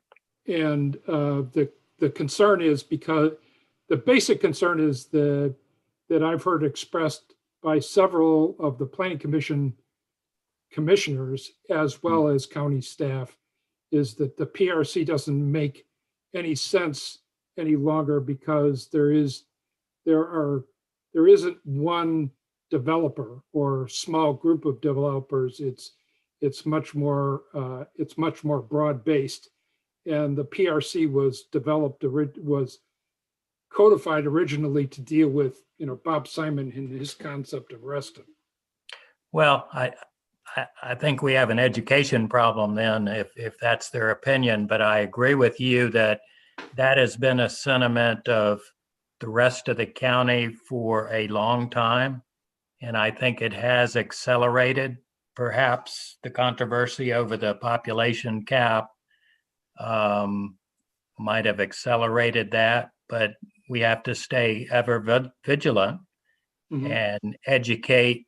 It is a zoning structure that's tied not only to your community, but to your covenants and to your governance. So um, it's not archaic, and the reason for it does not go away just because there's more than one developer. One last question. Is there any overlap between existence of ALU and home businesses? In other words, could there be multiple home businesses as a result of creating an ALU structure in a particular residence? I suppose you could have the primary housekeeping unit family. Mhm. Let's say the wife have a home business or the husband have a home business, and you could also have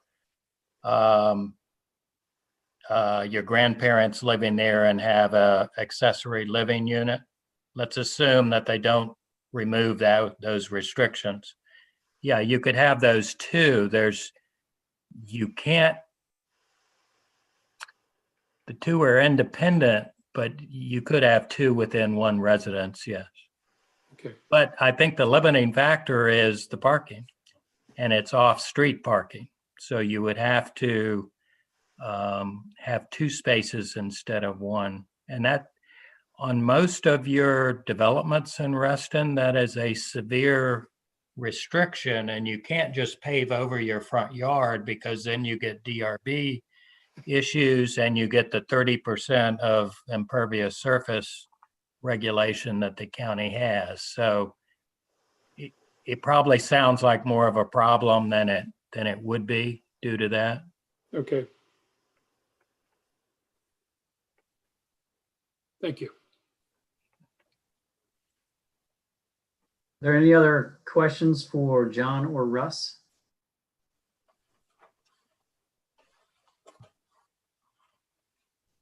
Thank you very much for the presentation. Very Thank you, helpful. John. Thank you, Russ. Thank you, Larry. Certainly. John. Thank you. Always good to talk to the board. We appreciate your wisdom. We now have an executive session with consultation with counsel. So if we could have a motion to move into executive session, we'll try to dispense with that quickly. So move. Second. Thank you. All in favor? Aye. Okay, off we go. Be back soon.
Are we all back?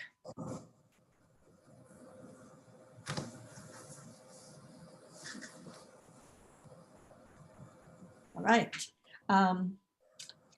I move that the Reston Association Board of Directors certifies to the best of each member's knowledge that only those matters appropriate for executive session of a violation nature related to consultation with counsel were heard, discussed, or considered by the board during executive session. Might I have a second? Second. Thank you, Karen. All in favor? Aye. All right. Thank you very much. I move to ratify the decision reached in executive session to adopt the November Legal Committee's report and affirm the decisions reached. I have a second. Thank you, Bob. All in favor? Thank you very much. I believe there's no new business unless I'm surprised. Anyone for new business? No. That leaves one more motion. Move to adjourn. Yes. Second. And all in favor? Aye. Giving wherever you land up. Good Bye, night. everybody. Good night, everyone. Thank you. Night, everyone.